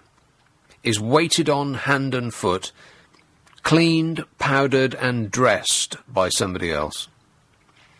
Is led to a waiting limousine and purrs to her first appointment, which will be lunch. Or a quick meet and greet, where she will shake hands with someone, but first she'll put gloves on, which seems rude to me. I mean, any time I shake somebody's hand, and it's cold outside such that I'm wearing gloves, I take my gloves off. I don't put them on. That seems rude. And once she's been there for the barest minimum time to get a picture snapped, then she's off to cocktail reception or dinner or whatever it might be. And in order to spirit her on her way, traffic is stopped so she doesn't have to. It doesn't sound like work, really. Actually, if one of us was to experience just one ordinary day that the Queen goes through, it would probably amount to the best day of our lives. And she has that every single day. Not work. Not really. Mind you, she did play a blinder when she stood through that damp grey squib that was the festival on the water. A Canaletto it was not. No. Grey was the order of the day. Still, nice idea. Ilford, Nurul. So how are you? Yes, good, thanks. Right, it's actually a nice program. So I'm always listen always 97.3. What? I'm regular your listener. Long time I'm listening to your radio program. Very nice program. Thank you for LBC. And I appreciate your last caller. Yeah. As he giving me some good point. Actually, is royal family refreshment and their home with taxpayer money. What? And can I ask you one question? Please do, yeah. Yes. All the politicians and so Prime Minister, MPs, and everybody talking big things and talking so much, and they didn't do nothing for this British people. And one thing I don't understand actually is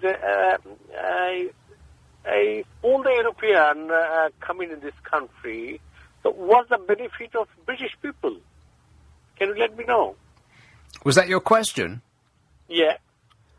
I didn't understand the question.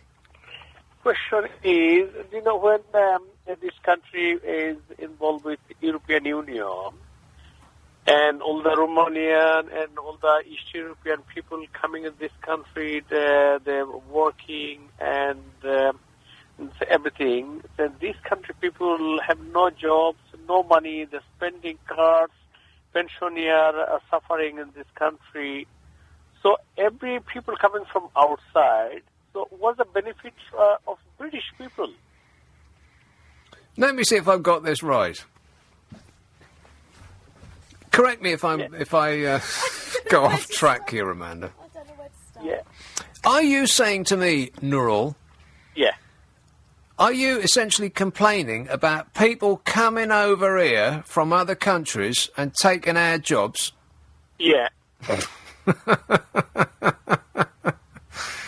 Well, I don't know where to begin. No. What's the beneficial of British people? What? Why British government let them in millions of people? Why are we letting in foreigners? Is that what you are asking? Yeah. Well, now I've heard it all. It's official. I can retire. Thanks very much, Nurul. 0845 6060 973. Text 8485. It's not just me, is it? I'm keeping out of this. Chicken. 0845 6060 973. Nick Abbott, LBC 97.3. It's 12:30.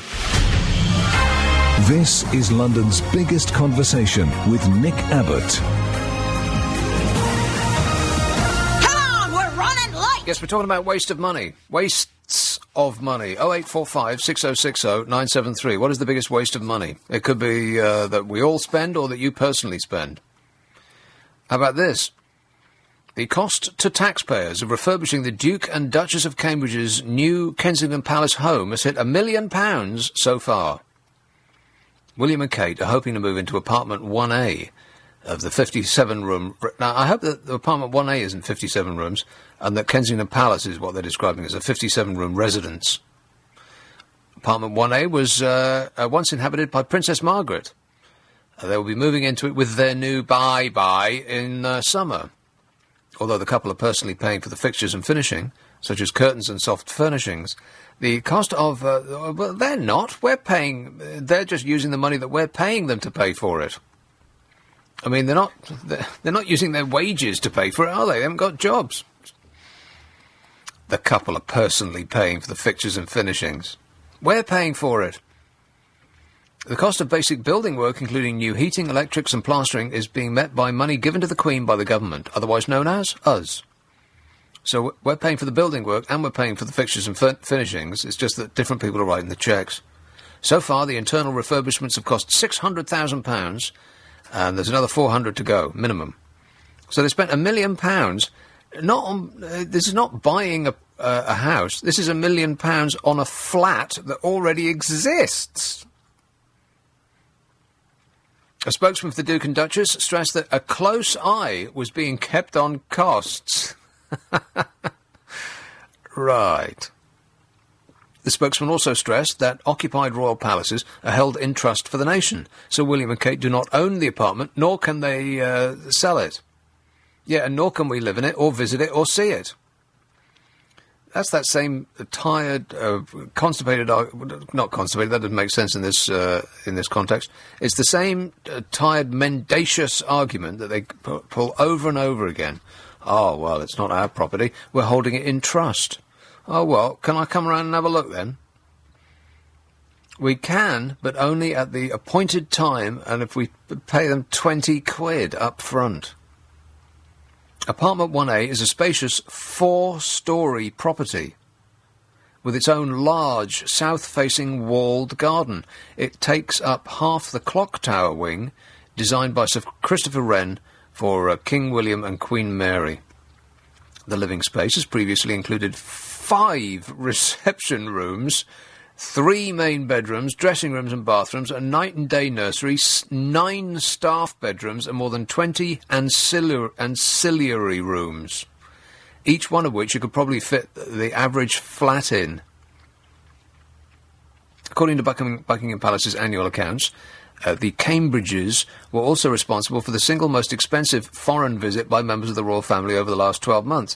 They racked up a bill of 370 grand on flights last autumn for their official Diamond Jubilee tour of Asia. And yeah, no wonder Princess What's-It smiling all the time. 370 grand on flights. One trip. Of that, 107 grand was on scheduled flights and a further 172,000 on a private jet, and the cost of their entourage, not including police protection officers. Sources stress that the value of the diplomatic business benefits generated by the 10-day trip in September was incalculable. They didn't even bother to make a sum up. Incalculable. That could be zero. Business benefits. Who are they trying to kid?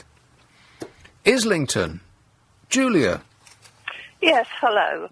I just find it quite pathetic. Are you in some way terribly jealous of these people that you want to go and live in their I'd love to, Julia. Love to. Would you really? Absolutely. How absolutely ridiculous. No, it's not. Why is it more? Why is it ridiculous to want to live for free in a 4-story flat that's built in an historic palace? An extremely jealous, immature person. You make wild statements about the Queen. Would you like to live in a goldfish bowl? Every movement. No, I'd like to live in a palace. Would you? Well, I'm so pleased you don't, because you'd be a totally unsuitable person to live in. I could be a fantastic Queen, Julia. How dare you? She's 86 years old. She's given her life to this country, and you are just make wild statements about her. It is extremely boring. Well, why are you listening, Julia? Has anybody got a gun to your head? You have to listen to the radio. You're strapped to the chair, and the radio is beyond your reach. Appalled at your attitude. You're stunned. You're rooted to the spot. You sound pathetic. You know what? It's the same thing over and over again. They say, "Oh, you know, they're so helpless and poor. They've got nobody to stand up for them, apart from half of the country that's been brainwashed to stand up for them." It's the same thing it's the exact same thing with banks. Oh, poor, pitiful us. The time for banker bashing must be over. Stop picking on us. They're just as powerful as they need to be to take care of themselves, Julia. Don't you worry about them. They'll be fine. This one says, Nick, people had no computers when the last power cuts happened. It will cause mass unrest with any gamers, etc., under 40. No, it won't. Gamers are not going to be running around the streets causing riot. Gamers will just order another pizza and sit right where they are, staring at a blank screen until the picture comes back. Power cuts are going to cause a riot with gamers. I don't think so, no. You know what? They might just actually pick up... I know this sounds like a revolutionary thought, but they might pick up a book. This says, I think it's a waste of money that an informational video about what to do in the event of a nuclear attack. What? I think is a way... Are you editing this stuff, Amanda, or are you just cutting and pasting? It says, I think is a waste of money was that informational video about what to do in the event of a nuclear attack. Says Anna in America. Maybe that makes sense in America, Anna, but not here. Nick, when will this stupid country waken up to the wool being constantly pulled over our eyes? It's insanity on an unimaginable scale that we continue to fund these very wealthy people, says Paul in Highgate. Don't say that out loud, Paul. You upset a lot of very furious people. Let's have a call in St Albans. Hey, Ricky, you're so fine. You're so fine, you blow my mind. Hey, Ricky. Hi, how you doing? Good, thanks. Tell you what is a waste of money. NHS. Always sick. Never gets better. Always sick. The NHS is a waste of money. Talking about controversial things to say. Well, it's sick, isn't it? It's a pun, joke. Sick. Oh, I see. You're cracking a gag. Well, I found it funny, but hey, really? It was only me. Yeah, it is only you, Ricky, yeah. Only I could come up with a rubbish thing like that. Okay, well, thanks for passing that on, Ricky. As soon as you think of another one, then, keep it to yourself.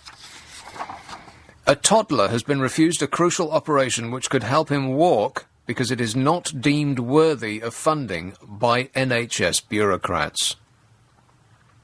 Did you catch that? Just a few miles from where little Oliver Doherty, aged 2, could be given the gift of mobility, an NHS hospital performed a breast enlargement operation for an aspiring glamour model. The NHS was accused of having a skewed sense of priorities, which is putting it mildly. Claire Doherty, the toddler's mother, criticised the NHS for turning him down for a life-changing operation. The 30-year-old has now launched a desperate fundraising drive to try to collect 25 grand required to pay for her son's operation privately and walk without a frame. And you know what? If I'd won the lottery today, I'd just write them a cheque. If I was like a rock star... Rock and roll! I wouldn't think twice about it. I'd pick up the phone and I'd send them the money immediately. The 2-year-old was referred to surgery in Leeds General Infirmary, a regional centre specialising in the complicated procedure to help him walk independently. But a surgeon applied to NHS England for funding for the procedure, and they said no.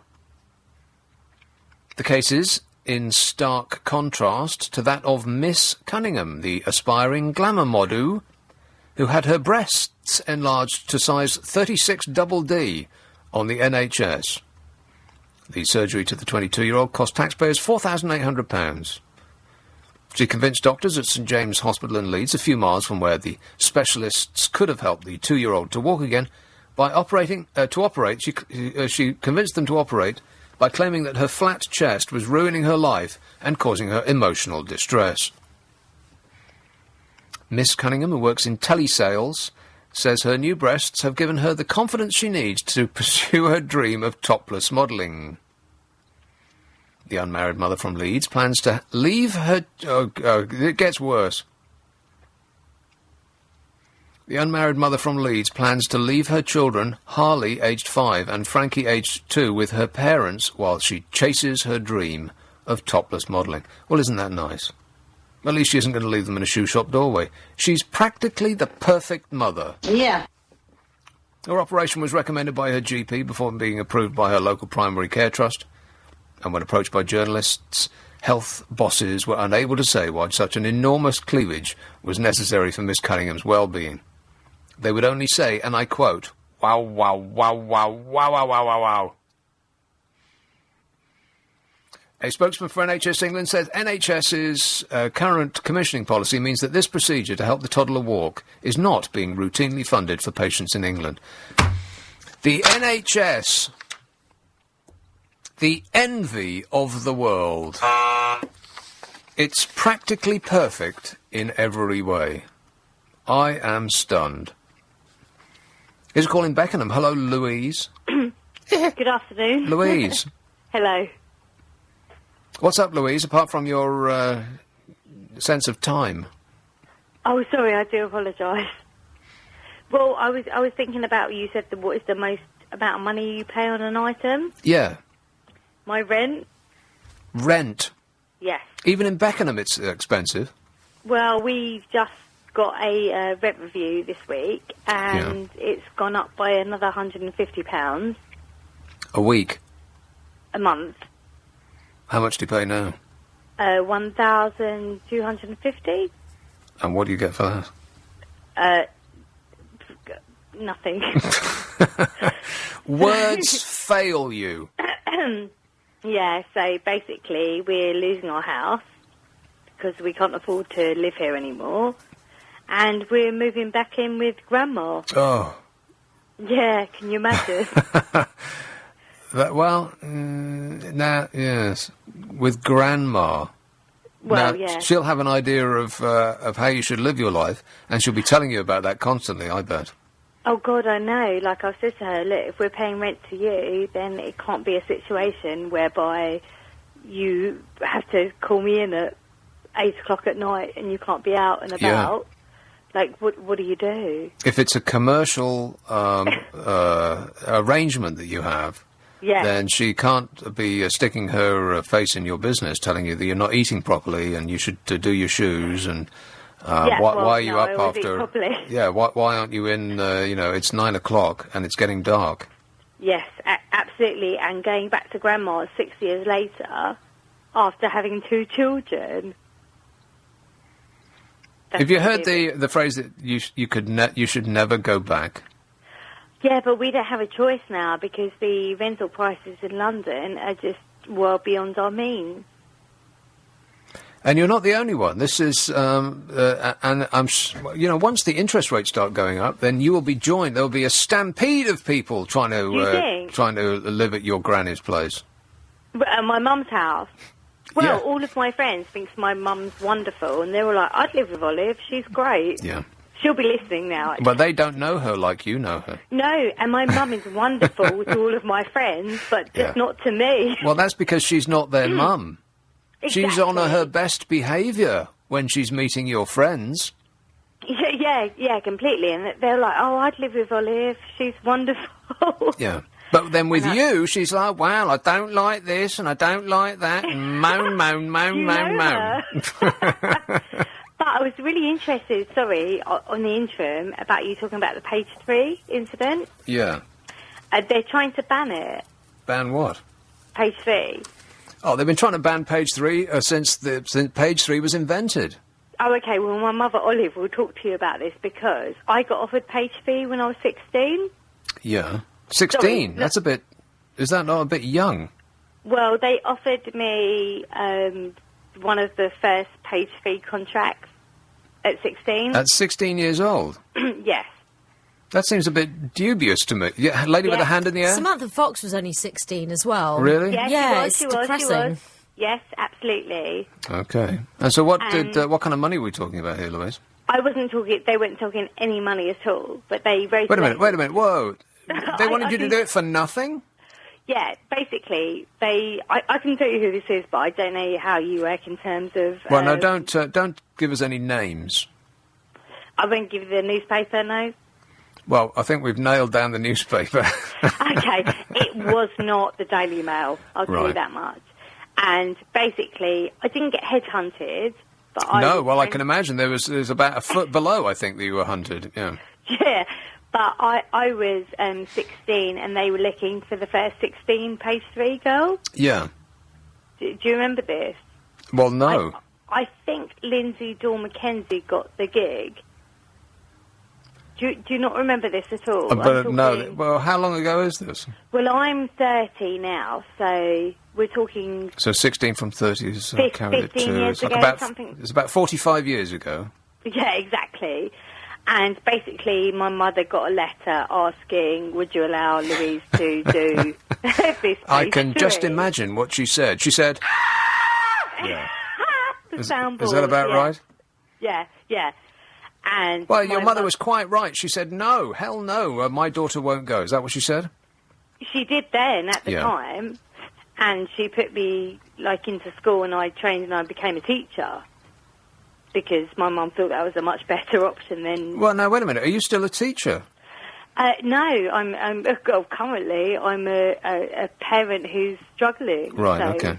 Yeah, I am a qualified teacher, yeah. And I can Why do you not teach, then? You couldn't stand it? There was no work, or...? I loved it. I Right. loved it more than anything in the world. But when I had my second child, who's a daughter she's 3 now, the childcare costs are just too much. Huh. That's why I don't teach. Well, And I isn't was that really- priceless? Pardon? I said, isn't that priceless? I bet you're a fantastic teacher, too. Precisely the kind of person that we want to educate and inform and... I was brilliant. And motivate the next generation, and you couldn't impart your precious knowledge to those children because your own child would cost you too much in care while you're doing it. I totally don't understand the situation at the moment. I don't get... I've got a son who's 9 also. Hello? Yeah. Sorry, I've got a son who's 9, and I went back to work when he was 5 months old because I thought that's what I had to do. And I went and finished my teaching, and I taught when he was 5 months old. Whereas my daughter now, I can't afford to go back because I have 2 children. But she's a completely different character because I'm with her all day long. Right.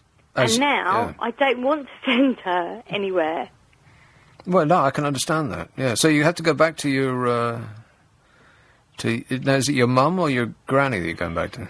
My mother. Right, okay. Well, don't take any stick from your mother, Louise. Lay down the ground rules. Do Do you reckon? It's going to be really tough because I'm getting married in August. It doesn't make any difference. You could be 100 years old, Louise, and she'll still talk to you like you're 5. Do you think? Yeah. I reckon this is going to happen. But we're getting married in August and then moving back to Grandma's house. I'm not worried about me. I'm worried about my husband. That must be awful. Yeah, I'm not worried about you either, Louise. I am worried about your husband. Well, he always says you need to pick up your page 3 bloody... page 3 and his socks and his underpants and the towel that he left on the bathroom floor and all the rest of it, yeah. Yeah, definitely. Listen, page 3, I don't think it's that bad. Do you? Well, the nation seems to have... I think we've got to the point where we just ignore it now. I don't think it's an issue anymore. I don't notice it, although I've got a 9-year-old son, and we had to have strong words with him because we found in his bedroom he'd ripped out the pictures from page 3. Mm-hmm. Well, you wait till he discovers a thing called the internet, Louise. Well, anyway, listen, my dear, I'm running out of time and I've got to go, so I wish you the best of luck back home. Never go back home. Unless you can possibly avoid it. Or if you can possibly avoid it. I mean, Hoxton, hello, Fred. Oh, Nick. Fred. I was just looking at the history of the royal family, you know, and it basically goes back to the Conqueror, doesn't it? Where one bunch of Scandinavian gang of thugs defeated another bunch of Scandinavian gang of thugs, carved up our country, gave it to its mates, which we called the aristocracy, which we're still living with. And then you've got Edward I, and look at his deeds in Scotland and Wales. Richard I, Coeur de Lion. 10 years he reigned, he spent 6 months in this country. None of them spoke English, they all spoke French. Henry VIII, syphilis and gout-ridden, bloated monster. Bloody Mary. Right, George IV ate and drank himself to death. Victoria, the great queen who was almost certainly illegitimate, only ever spoke German when she was in the palace. And then you've got World War I, where a family feud between Queen Victoria's grandchildren and up 11 million men losing their lives. Then you get up to Edward VIII, you know, the Nazi lover, the Hitler admirer. And you want me to tuck me forlock to this lot? But apart from all that, what do you think? Well, let's put it this way. I don't know if there's a heaven and hell. But I'll tell you this much. If there is a hell, then old Nick must have made a nice few quid melting down the crowns and coronets over the years. Because I haven't even mentioned Stephen and all the other despots over the years. You know, you ask them where they got their land for. Oh, my father's fought for it. All right, well, I'll fight you for it then. Because it was just stolen land, stolen property. I mean, when you talk about the Duchy of Cornwall with, what was it, 50-odd thousand hectares? 53,000. That represents, if my maths is somewhere near right, about 2.5% of England, Scotland and Wales. And that's without Lancaster, and Balmoral and Sandringham and Windsor. I mean, how many houses do you need? St James's Palace, Kensington Palace, Buckingham Palace. How many houses do these people need? And they expect us to pay for it. Well, I'm a cab driver. They expect and get, Fred. Well, it's propaganda, mate. I'm a cab driver, and I can tell you, I can't remember the last time I picked someone up that asked me to take them to Buckingham Palace. The OA, yeah. St Paul's, yeah. Westminster Abbey, yeah. Parliament, Big Ben. All of those sort of places, but I can't remember the last one that wanted to go and see Buckingham Palace. And we put up with it. This show's like an education, ain't it? No. Not really, no. But anyway, thanks for emoting, Fred. 0845 6060 973. Texts and emails. Coffins are a waste of money, says this one. They end up rotting or burnt. They should all be made of MDF, says Mandy in Epsom.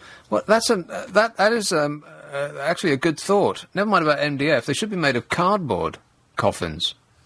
That would be the green thing to do. Coffins are green, as you will be, about 2 weeks after they put you in one.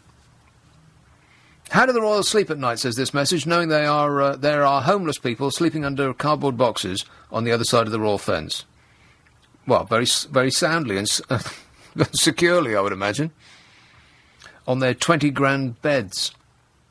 The biggest waste of money is takeaway hot drinks. Tea bags are about 1p, a splash of milk 2p, sold to us for £2. Says Lisa in Enfield. This says, Nick, when I curtsied to the Queen, she didn't wear gloves, and she works a great deal harder than you or I. Perhaps you would like President Blair, or worse still, President Cameron. The Queen is worth every penny. Long may she reign. Tessa.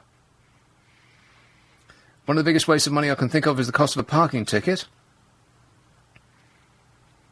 This message says, the Royals are just helping themselves to all the freebies at the sweet counter, just like everyone else who gets the chance, while more and more people can't afford food.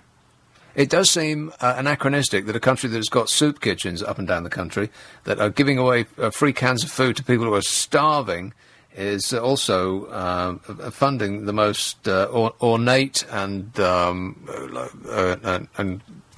gold-lined royal family on earth. And finally, the NHS saved my boyfriend's life when he had a stroke 2 weeks ago, and I'm very grateful. I don't know who you are, and I don't know who he is, but I'm grateful too. But when people praise the NHS, I've said this before too, they're not praising the NHS. They're comparing being treated on the NHS to not being treated at all. That's why they're grateful, is that there is something there. Christo is still on holiday. Never mind about the Queen working hard. I think some people around here need to work a bit harder. They should take their cue from me, for instance.